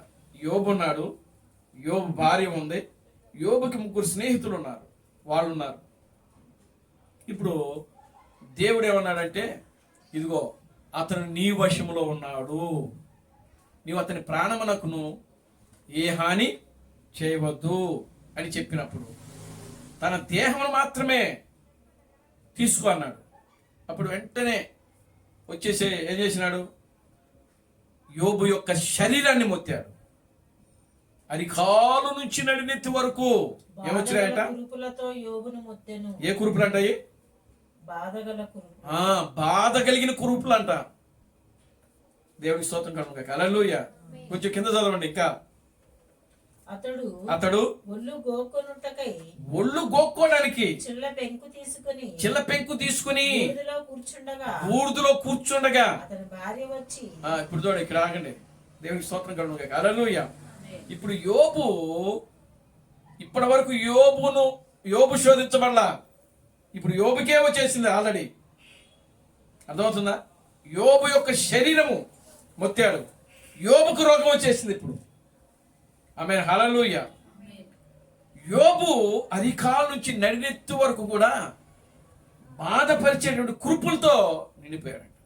గోక్కోవడానికి ఏం తీసుకున్నాడంట? చిల్ల పెంకు. అంత దురదో చేసేసింది ఆయనకు. ఆయన గోరులతో గోక్కుంటుంటే అది పోవట్లేదని చెప్పి ఏం తీసుకున్నాడు? చిల్ల పెంకులు తీసుకుని ఆయన ఏం చేస్తున్నాడంటే బూడిదలో కూర్చొని బూడిద పోసుకొని గోక్కుంటా ఉన్నాడు. అనుభవిస్తున్నాడు బాధ, శ్రమను అనుభవిస్తున్నాడు, శోధన అనుభవిస్తున్నాడు. ఇప్పుడు శరీరం మీద దెబ్బ కొట్టింది అపవాది. దేవుడి స్తోత్రం కలుగును గాక. హల్లెలూయా. యోబు శోధించబడుతున్నాడు, యోబు శ్రమను అనుభవిస్తున్నాడు, యోబు దుఃఖమును అనుభవిస్తున్నాడు, యోబు బాధను అనుభవిస్తున్నాడు. దేవుని నామమునకి మహిమ కలుగును గాక. హల్లెలూయా. అదైపోయింది. చూడండి, ఇప్పుడు ఇదేదో యోబుకు రోగం రావడం 5వ శ్రమ యోబుకి. ఏమండి? దేవునికి స్తోత్రం కలుగును గాక. హల్లెలూయా. యోబుకి రోగం రావటమే, కురుపులు రావటమే యోబుకు జీవితంలో కలిగిన 5వ శ్రమ. క్షమించండి, 5వ శ్రమే. ఆమేన్. హల్లెలూయా. ఇప్పుడు 6వ శ్రమ ఏంటి? ఆయన భార్య అని వచ్చింది. ఇప్పుడు చదవండి. అతని భార్య వచ్చి, నీవు ఇంకను యథార్థతను వదలకుందువా, దేవుని దూషించి మరణం కమ్మనేను. ఇప్పుడు అన్ని 5వ చూడండి, 5వ శోధన యోబు యొక్క శరీరం మీదకే వచ్చింది. ఇప్పుడు 6వ శోధన ఎవరి ద్వారా వస్తుంది? భార్య ద్వారా. యోబుకి శ్రమ. భార్య ఏమంటుంది? చదవండి, మళ్ళీ చదవండి. నీవు ఇంకనూ యథార్థతను వదలకుందువా, అతని భార్య వచ్చి, నీవు ఇంకనూ యథార్థతను వదలకుందువా, దేవుని దూషించి మరణము కమ్మనెను. అది భార్య ద్వారా. ఇప్పుడు యోబుకి ఏమొచ్చింది? శోధన. భార్య ద్వారా యోబుకి శ్రమ. ఇప్పుడు భార్య ఆయన ఏం చేస్తుంది? శోధిస్తుంది. అపవాది ఎవరిలో దూరింది? భార్యలో దూరింది. Glory to God. హల్లెలూయా. అపవాదిలో దూరింది. అపవాది యోబు యొక్క భార్యలో దూరింది. భార్యలో ఉండి ఇప్పుడు యోబును శోధిస్తుంది. దేవుని దూషించు, దేవుని అవమానపరచు. దేవుని దూషించి దేవుని అవమానపరిచి నీ యథార్థతను విడిచిపెట్టి ఏమంటుంది? మరణము కమ్ము, నువ్వు చనిపో. చూసారా? ప్రేరేపిస్తుంది, అపవాది ప్రేరేపిస్తుంది. దేవుని స్తోత్రం కలుగును గాక. హల్లెలూయా.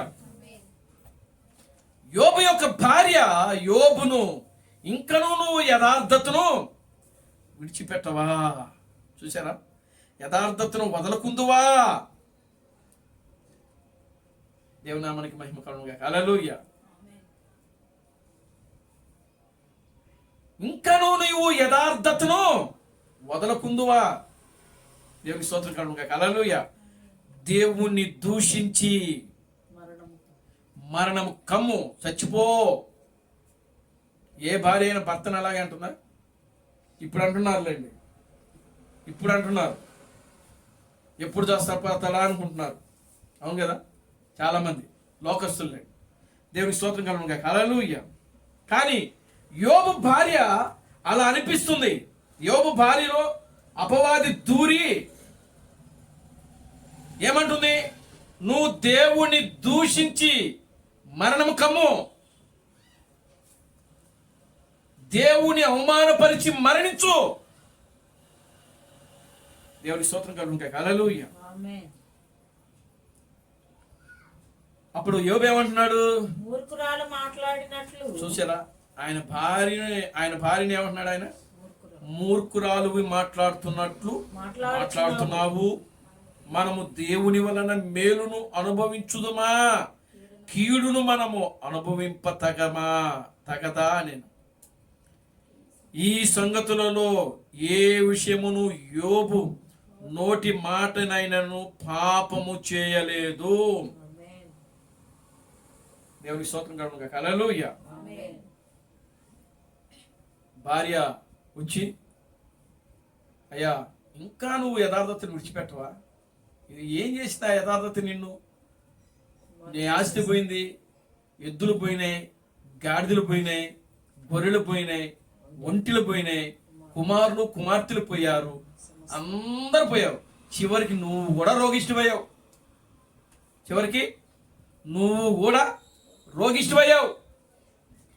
నువ్వు ఏ మేలు అనుభవించావు దేవుని వలన?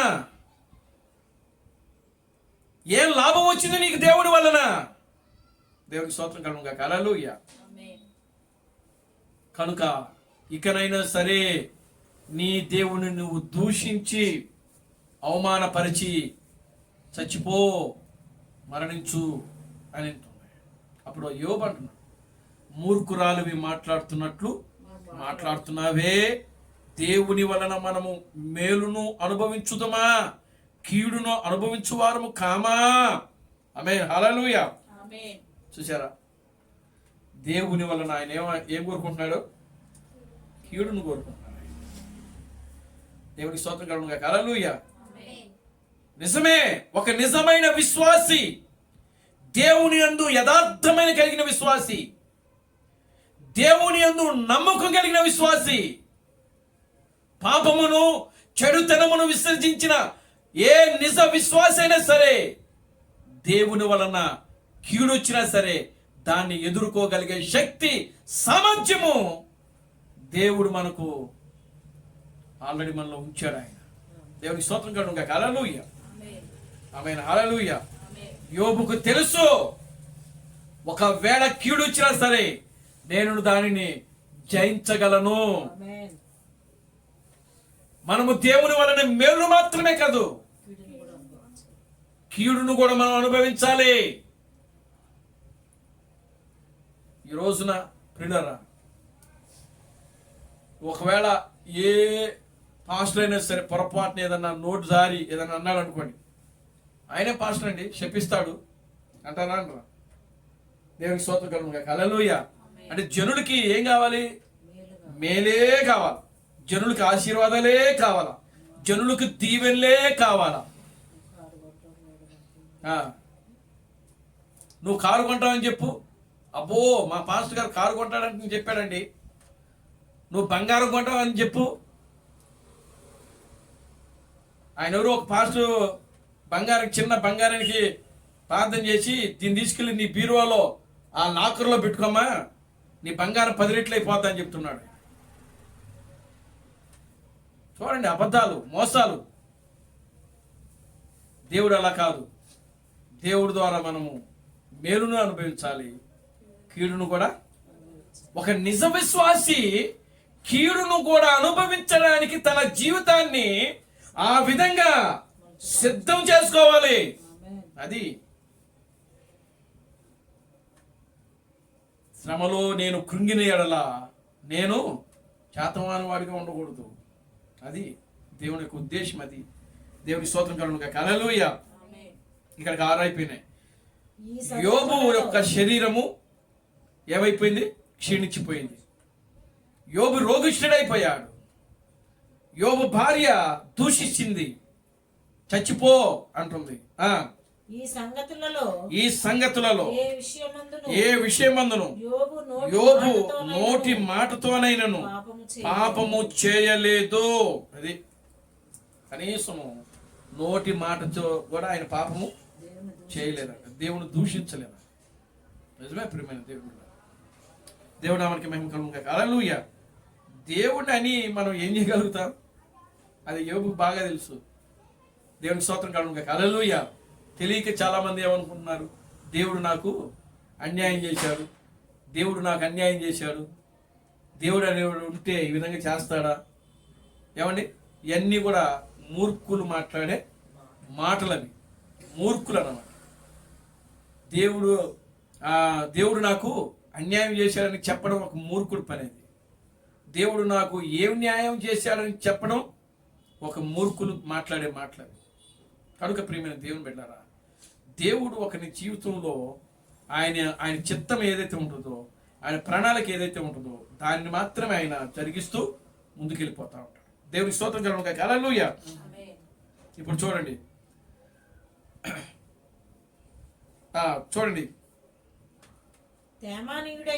ఇప్పుడు 11వ వచనం.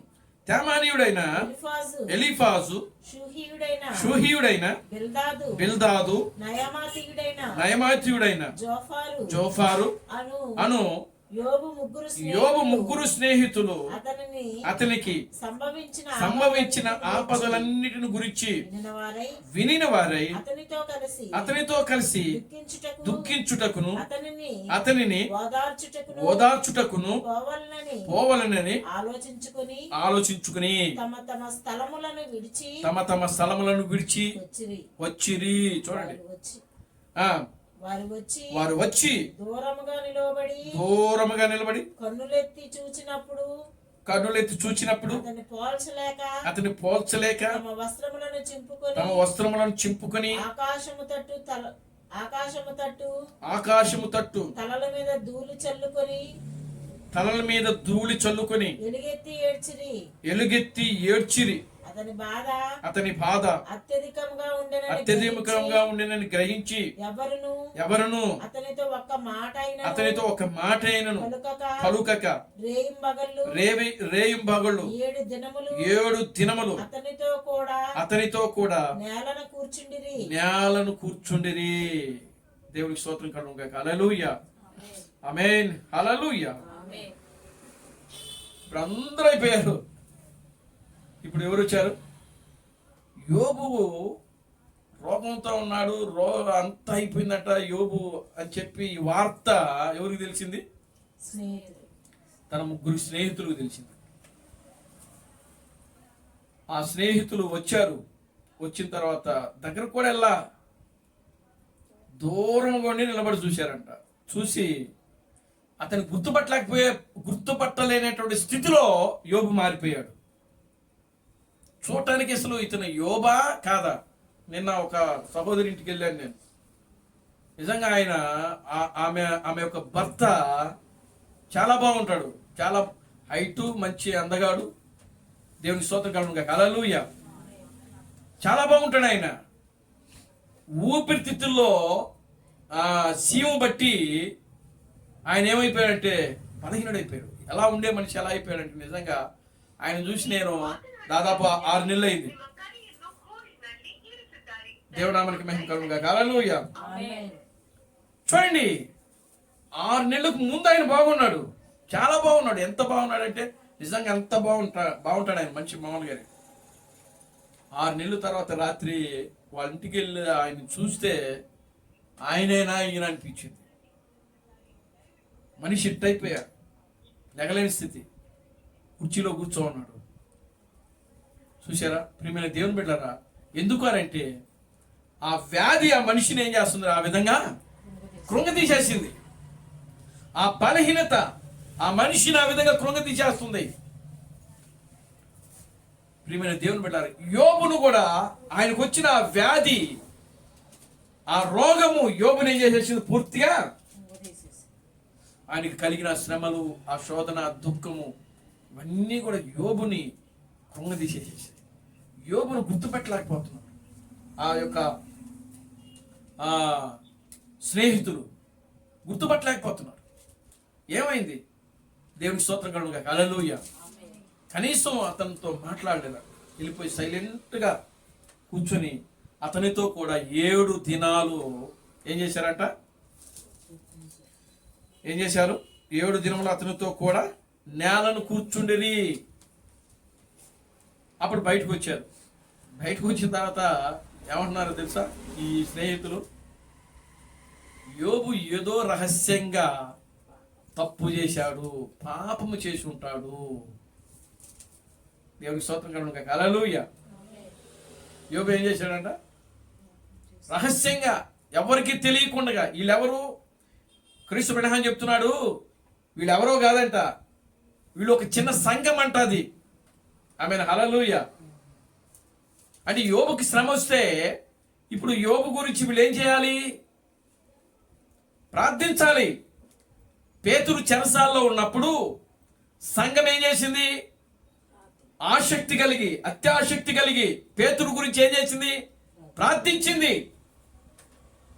సంఘము ఎప్పుడైతే ఆసక్తి కలిగి పేతురు గురించి ప్రార్థించిందో, పేతురు చెరసాల్లో నుంచి బయటకు వచ్చాడు.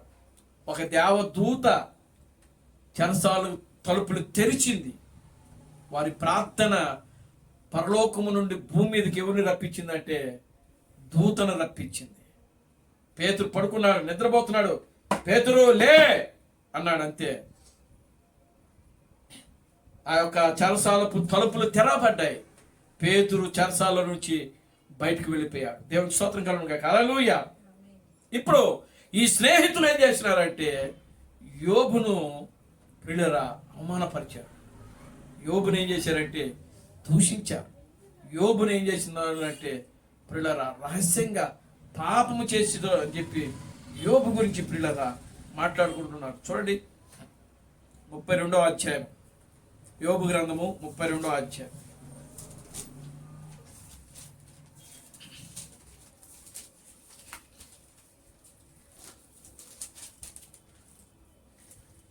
మొదట యోబు తన దృష్టి యందు తాను నీతిమంతుడై ఉన్నాడని ఆ ముగ్గురు మనుషులు తెలుసుకుని అతనికి ప్రత్యుత్తరము చెప్పుట చాలించిరి.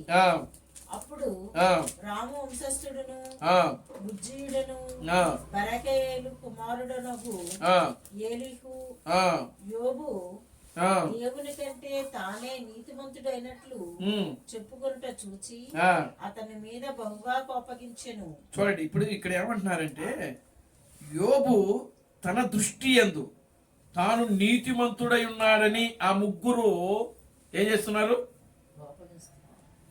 ఆ ముగ్గురు మనుషులు తెలుసుకుని అతనికి ప్రత్యుత్తరమే చెప్పుట చాలించిరి.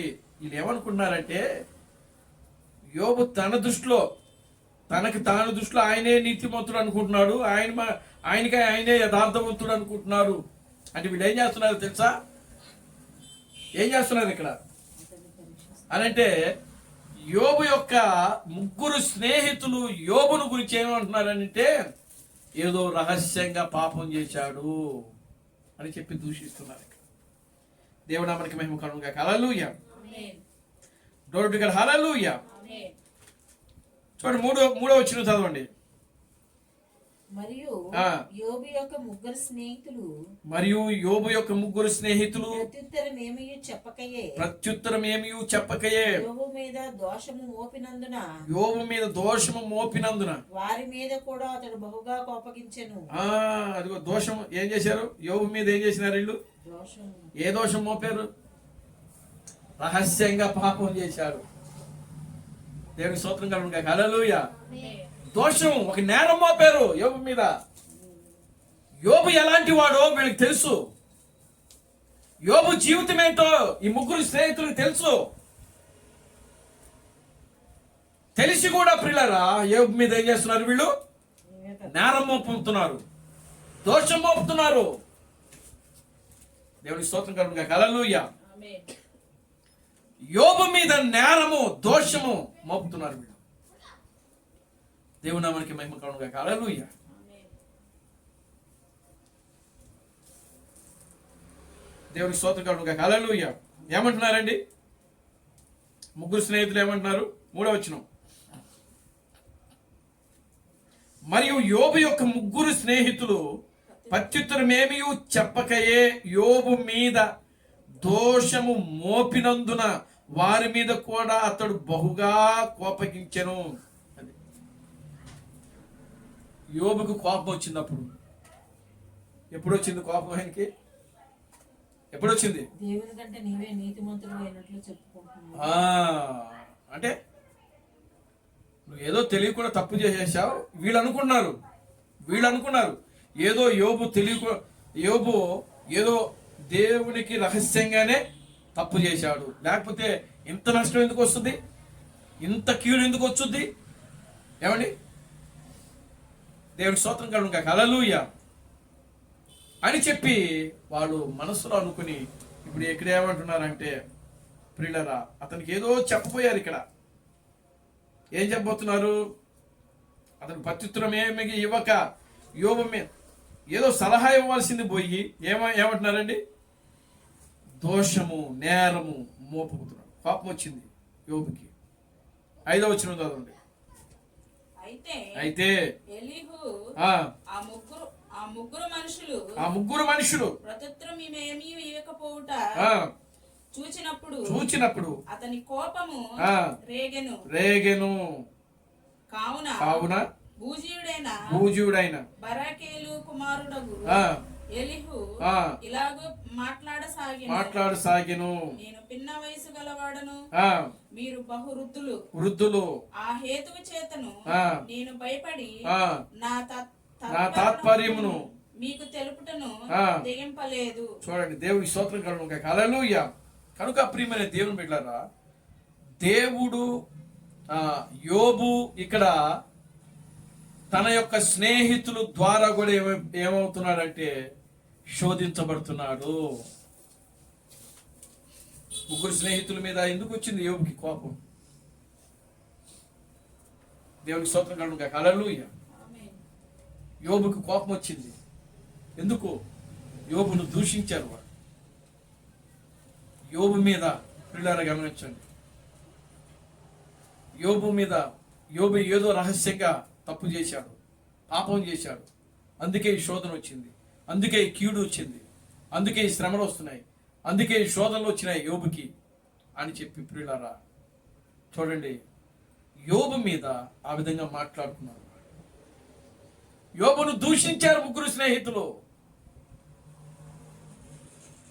సంఘము ఈరోజు ఆనాడు ఆ సంఘము, యోబు ఏ సంఘములో అయితే ఉన్నాడో ఆ సంఘమే యోబును దూషించిందంట. దేవునికి స్తోత్రం కలుగుగా. హల్లెలూయా. అంటే ప్రియులారా గమనించండి, ఈ రోజున మన యొక్క జీవితాల్లో కూడా ఈ విధమైన పరిస్థితి ఏర్పడుద్ది. దేవునికి స్తోత్రం కలుగుగా. హల్లెలూయా. ఏదో తప్పు చేసి ఉంటారు, అందుకే ఈ శోధన వచ్చింది, అందుకే ఈ రోగం వచ్చింది, అందుకే ఈ బాధ వచ్చినాయి. రోగం రావడానికి, బాధలు రావడానికి, శ్రమలు రావడానికి పాపం చేయాల్సిన అవసరం లేదు. దేవునికి స్తోత్రం కలుగుగా. హల్లెలూయా. దేవుడు అనుమతిస్తే అయ్యే వస్తాయి. దేవునామానికి మహిమ కలుగుగా. హల్లెలూయా. దేవుడు మనల్ని పరిశీలించినప్పుడు ఖచ్చితంగా పిల్లరా మనకు శోధనలు వస్తాయి. ఆమేన్. హల్లెలూయా. దేవుడు మన నుంచి కోరుకునేది ఏమిటంటే సంపూర్ణత. ఆయన అంటున్నాడు, నేను పరిపూర్ణుడై ఉన్నాడు కనుక మీరును పరిపూర్ణులై ఉండుడి. Glory to God. హల్లెలూయా. ఏమంటున్నాడు? నేను పరిపూర్ణుడు కనుక మీరును పరిపూర్ణులై ఉండుడి. దేవుడు పరిపూర్ణుడు. ఏ విషయంలో పరిపూర్ణుడు? ఆయన ఒకటి తక్కువ 40 కొరడా దెబ్బలు కొట్టించుకున్నాడు. ఆయన ఎందుకు? ఆయన పరిపూర్ణత చెందడానికి తలకు ముళ్ళ కిరీటం పెట్టించుకున్నాడు. చేతుల్లో గాయాలు కొట్టించుకున్నాడు, పక్కలో బలెపు పోటు, కాళ్ళకు మేకులు. ఎందుకు? ఒక పరిపూర్ణమైన స్థితిలోకి రావడానికి. దేవుడు నామానికి మహిమ కలుగును గాక. హల్లెలూయా, ఆమేన్, హల్లెలూయా. క్రీస్తు బ్రహ్మము ఈ లోకములో ఎన్నో శ్రమలు అనుభవించాడు. ఆయన ఎన్నో శోధనలు అనుభవించాడు. ఆయన ఎన్నో బాధలు అనుభవించాడు. ఆయన దేనికోసము? ఆయన జీవితాన్ని పరిపూర్ణమైన స్థితిలోనికి తీసుకురావడం కోసము. క్రీస్తు థామసు ఈ లోకములో ఆయన కూడా ఎన్నో బాధలు, ఎన్నో శ్రమలు, ఎన్నో కష్టాలు పడ్డాడు. ఆయన తినడానికి తిండి లేనటువంటి పరిస్థితి, ఇల్లు లేని పరిస్థితి, రోగాల చేత, బాధల చేత ఆయన ప్రియులారా గమనించండి, శోధించబడ్డాడు. ఆయన ఈరోజు ఒక నిజమైనటువంటి విశ్వాస యొక్క స్థానంలోనికి దేవుడు నిన్ను నన్ను తీసుకురావాలంటే ప్రియులారా ఈ లోకంలో జీవించినంత కాలం మనం దేవుని చేతను, మనము అపవాది చేతను శోధించబడుతూనే ఉన్నాం. నీవు శోధించబడిన ఎడల నీవు సువర్ణంగా మారుతావు. ఆమేన్, హల్లెలూయా.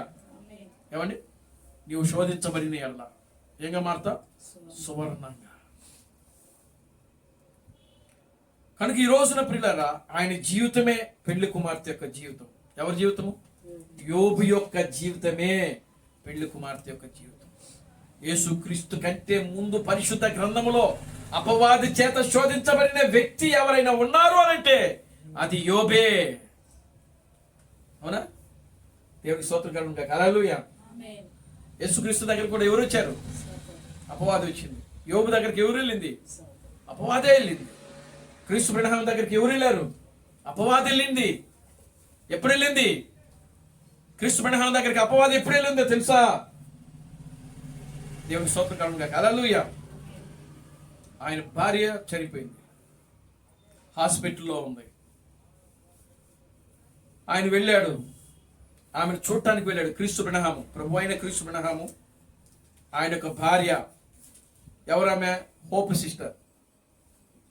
ఆమె చనిపోయింది.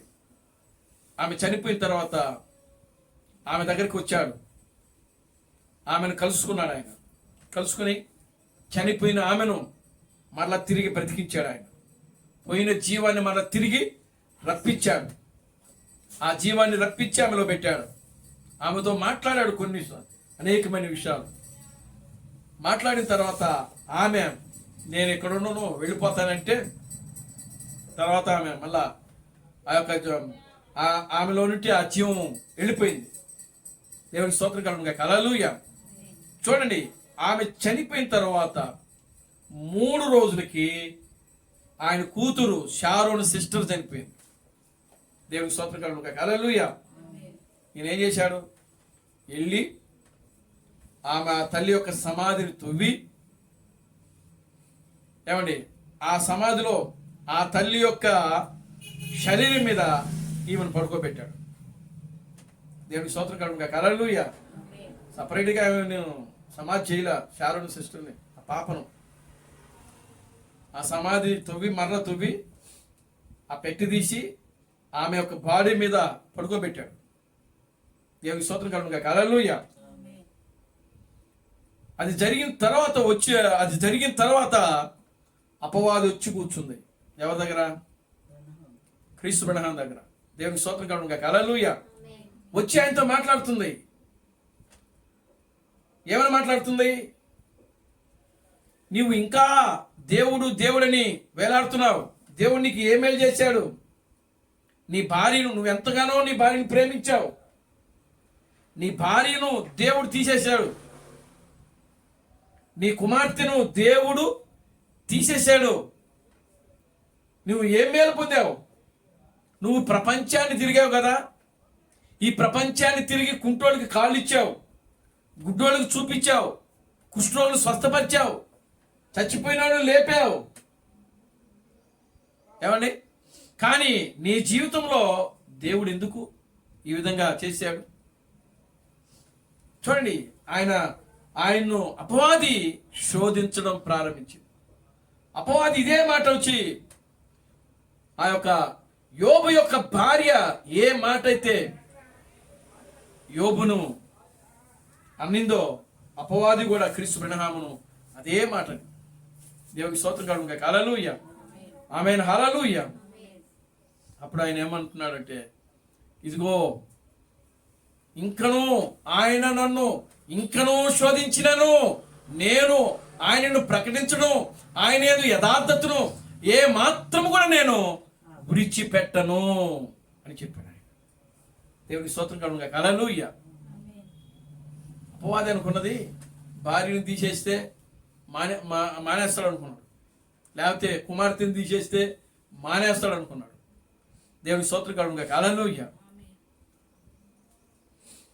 చివరికి ఆయన భార్యను తీసినా, కుమార్తెను తీసినా, లేకపోతే ఇంకా ఆయన జీవితంలో శ్రమలు వచ్చినా, ఎన్ని వచ్చినా సరే ప్రియులారా, ఆయన ఒకటే అపవాదితో అంటున్నాడు. ఏమంటున్నాడు అంటే, ఇదిగో నేను ఆయన ప్రకటించటం ఏమాత్రము కూడా మానను, ఆపను.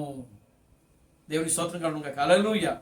నా శరీరము కుళ్ళి కృషించి కృంగిపోయినా సరే నేను మాన్ను. దేవునామానికి మహిమ కలుగును. హల్లెలూయా. నా చివరి శ్వాస ఉన్నంత వరకు నేను ఆయనను ప్రకటిస్తాను, ఆయన గురించి బోధిస్తాను. దేవునామానికి మహిమ కలుగును. హల్లెలూయా. ప్రియమైన దేవుని బిడ్డలారా, ఈరోజు నువ్వు నేను కూడా అదే సాక్ష్యం కలిగి ఉండాలి. దేవుని స్తోత్రం కలుగును. హల్లెలూయా, ఆమేన్, హల్లెలూయా. చూసారా, అక్కడ రమేష్ బ్రదర్ వాళ్ళు ఈ వర్తమానంలోకి వచ్చిన తర్వాత వాళ్ళ కుమారుడు చనిపోయారు. దేవునికి స్తోత్రం కలుగును. హల్లెలూయా. ఈ వర్తమానంలోకి వాళ్ళు వచ్చిన తర్వాత వాళ్ళ కుమారుడు చనిపోయాడు. కానీ ఆ బ్రదర్ వాళ్ళు వెళ్ళలేదు, వెనకెళ్ళి పోలా. దేవునికి స్తోత్రం కలుగును. హల్లెలూయా. వాళ్ళ జీవితంలో శ్రమ వచ్చిన వాళ్ళ తల్లిదండ్రులు, ఈ వర్తమానం నువ్వు నమ్మావు, ఇదిగో నీకు ఈ బాధ వచ్చింది, నీ కుమారుడు చనిపోయాడు అని చెప్పి వాళ్ళు దూషించిన, ఇరుగు పొరుగు వాళ్ళు వాళ్ళ మీద నిందలేసిన, అవమానపరిచిన, అక్కడున్న ఆ సంఘము వాళ్ళని దూషించిన, ప్రియమైన దేవుని బిడ్డలారా, వాళ్ళు ఏ మాత్రము కూడా ప్రియులారా దేవుణ్ణి అవమానపరిచి వర్తమానంలో నుండి మళ్ళీ బయటకు వాళ్ళు వెళ్ళలేదు. దేవునికి స్తోత్రం కలుగును. హల్లెలూయా. నిజంగా ప్రియులారా, ఒక నిజ విశ్వాసి యొక్క గుణ లక్షణాలు అలాగే ఉండాలి. ఆమేన్, హల్లెలూయా. అపవాది మనల్ని ఎప్పుడైనా సరే శోధించినప్పుడు ప్రియులారా దాన్ని ఎదుర్కోగలిగే శక్తిని, సామర్థ్యమును మనం కలిగి జీవించాలి. అందుకే ఆయన అంటున్నాడు, ఎఫెసీయులకు రాసిన పత్రిక 6వ అధ్యాయం 10వ వచనంలో అవే చెప్తున్నాడు. మీరు పోరాడున్నది అపవాదితో, దుష్టుడితో, కనుక మీరు వాటన్నిటిని కూడా ఆపద్దినమందు మీరు వాటిని ఎదుర్కోవాలి అని అంటే అవన్నీ కూడా మనము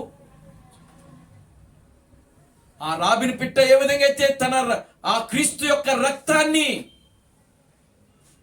తన యొక్క రొమ్ములకు అది తగిలించుకొని జీవించిందో ప్రియులారా, ఆ విధంగా మనం కూడా దేవుని యొక్క సన్నిధిలో దేవుడు మనకి ఇచ్చినటువంటి ఆ రక్షణ, విమోచన మనం కోల్పోకుండా ప్రియులారా దేవుని యందు యథార్థత కలిగి, నీతి న్యాయములు కలిగి, దేవుని యందు భయము భక్తి కలిగి, చెడుతనమును పాపమును విసర్జించి మన ఆత్మీయ జీవితంలో ప్రియులారా మనం ముందుకి సాగుతూ ఉండాలి. దేవునామానికి మహిమ కలుగును. హల్లెలూయా, గ్లోరీ టు గాడ్, హల్లెలూయా. మనం ఈ లోకంలో ఏదో సంపాదించుకోవడం కోసమో, తినడం కోసమో, లేకపోతే ఇల్లు కట్టుకోవడం కోసమో, లేకపోతే ఇంకా దేనికోసమో రాలేదు. దేవుడు కేవలము మనల్ని ఈ లోకంలో దేనికి తీసుకొచ్చారంటే ఆయన స్తుతించుటకు, ఆయన ఘనపరచడానికి, ఆయన నామమును మహిమపరచడానికి. నీవు ఎప్పుడైతే ఒక స్థిరమైన మనస్సు కలిగి, స్థిరమైనటువంటి ప్రియులారా ఆలోచన కలిగి, దేవుని పట్ల ఆలోచన కలిగి నువ్వు జీవిస్తావో ప్రియమైన దేవుడు బిడ్డలారా, దేవుడు తప్పకుండా మనకు ఆయన ఏం చేస్తాడంటే సహాయము చేస్తాడు. ఆమేన్, హల్లెలూయా. కనుక మన జీవితంలో మనము ఎల్లప్పుడూ కూడా మన శ్రమలందు, మన శోధనలందు మనం నిలబడి అపవాదిని ఎదిరించినప్పుడు తప్పకుండా ప్రియులారా వాడిని మనము జయించగలుగుతాం. కనుక ఆ విధంగా యోబు వలె యోబు జీవితంలో ఆయన 7 శ్రమలు వచ్చినా కూడా చూడండి 5వ అధ్యాయము 9వ వచనం ఒకసారి చదవండి. యోబు గ్రంథము 5వ అధ్యాయం 9వ వచనం. ఆయన పరిశోధింపజాలని మహాకార్యములను లెక్కలేనన్ని అద్భుత క్రియలను చేయువాడు. అది దేవునికి స్తోత్రం కలుగును. హల్లెలూయా. లెక్కలేనన్ని అద్భుత క్రియలను చేయువాడు. ఆయన పరిశోధింపజాలని మహాకార్యములను లెక్కలేనన్ని అద్భుత క్రియలను చేయవాడు. అది ఎవరు? దేవుడు. కనుక ప్రియమైన దేవుని బిడ్డలారా, దేవుడు మనల్ని పరీక్షించిన, అపవాది మనల్ని శోధించిన, దేవుడు చేయబోయే కార్యములు లెక్కలేనని అని వాక్యంలో రాయబడింది. ఆమేన్. హల్లెలూయా.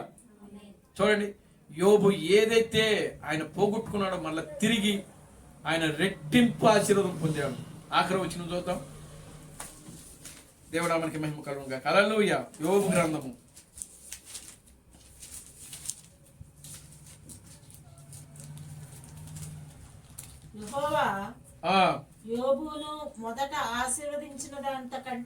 యెహోవా యోబును మొదట ఆశీర్వదించిన దానికంటే మరి అధికముగా ఆశీర్వదించెను.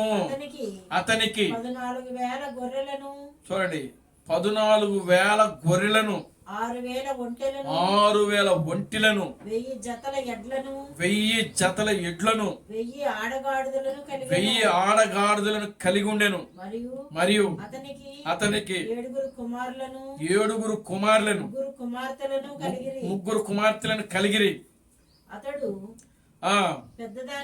పెద్దదానికి ఎమీమానియు, రెండవ దానికి కెజియానియు, మూడవ దానికి కెరహాసకు అనియు పేర్లు పెట్టెను. ఆ దేశమంతటను యోబు కుమార్తెలంతా సౌందర్యవతులు కనబడలేదు. వారి తండ్రి వారి సహోదరులతో పాటు వారికి స్వాస్థ్యమిచ్చెను. దేవునికి స్తోత్రం కలుగును గాక. హల్లెలూయా. చూడండి, ఇక్కడ యోబు డబల్ ఆశీర్వాదం పొందినట్టుగా ఇక్కడ రాయబడింది. దేవునికి స్తోత్రం కలుగును గాక. హల్లెలూయా. మరి ఆ లెక్కలో యోబుకి ఎంతమంది పిల్లలు రావాలి? 20 మంది ఉన్నారు. మరి ఇక్కడ ఎంతమంది వచ్చారు? 10 మంది ఉన్నారు. మరి మిగతా 10 మంది దేవునికి స్తోత్రం కలుగును గాక. హల్లెలూయా. 10 మంది దేవుడి దగ్గర ఉన్నారు. దేవుడి నామానికి మహిమ కలుగును గాక. హల్లెలూయా. యోబు మరలా రేపు వాళ్ళని చూస్తాడు. Glory to God. హల్లెలూయా. చూడండి, ఆయన మొదట ఆయనకు 10 మంది పిల్లలు. ఆ 10 మంది ఏమైపోయారు? మరణించారు. మరణించిన వాళ్ళు ఎక్కడ ఉంటారు? పరిశుద్ధులు దేవుని దగ్గర ఉంటారు. దేవుని స్తోత్రం కలుగును గాక. హల్లెలూయా. మరలా ప్రియులారా గమనించండి, మరలా ఇంకా 10 మంది పుట్టారు. ఎవరికి? యోబుకి. దేవునికి స్తోత్రం కలుగును గాక. హల్లెలూయా. అంటే యోబు భార్య 20 మందిని బిడ్డలను కన్నది. దేవునికి స్తోత్రం కలుగును గాక. హల్లెలూయా. ఎంతమంది బిడ్డలని? దేవుని నామానికి మహిమ కలుగును గాక. హల్లెలూయా.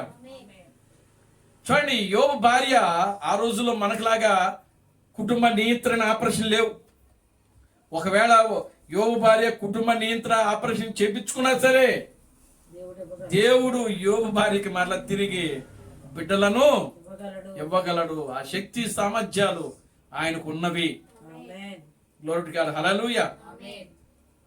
మృతతుల్యమైనటువంటి అబ్రహాము యొక్క భార్య 90 సంవత్సరాలు వృద్ధురాలు, స్త్రీ ధర్మము ఉడికిపోయిన వృద్ధురాలు, కనడానికి శక్తి లేని ఒక వృద్ధురాలు ప్రియులారా కనేతట్టు చేశాడు ఆయన. దేవునికి స్తోత్రం కలుగును గాక. హల్లెలూయా. ఎంత గొప్ప దేవుడు ఆయన. ఆమేన్. హల్లెలూయా. ఆయన కార్యాలు అందుకే అర్థం కావు. ఆయన కార్యములు ఊహించనటువంటి కార్యములు, హృదయానికి అగోచరమవి.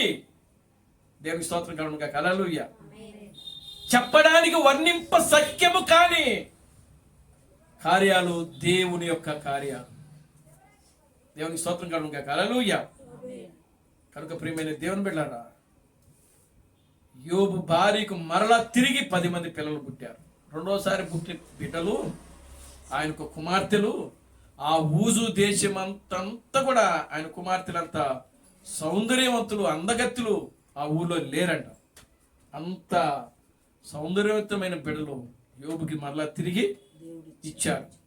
కనుక ప్రియమైన దేవుని బిడ్డలారా,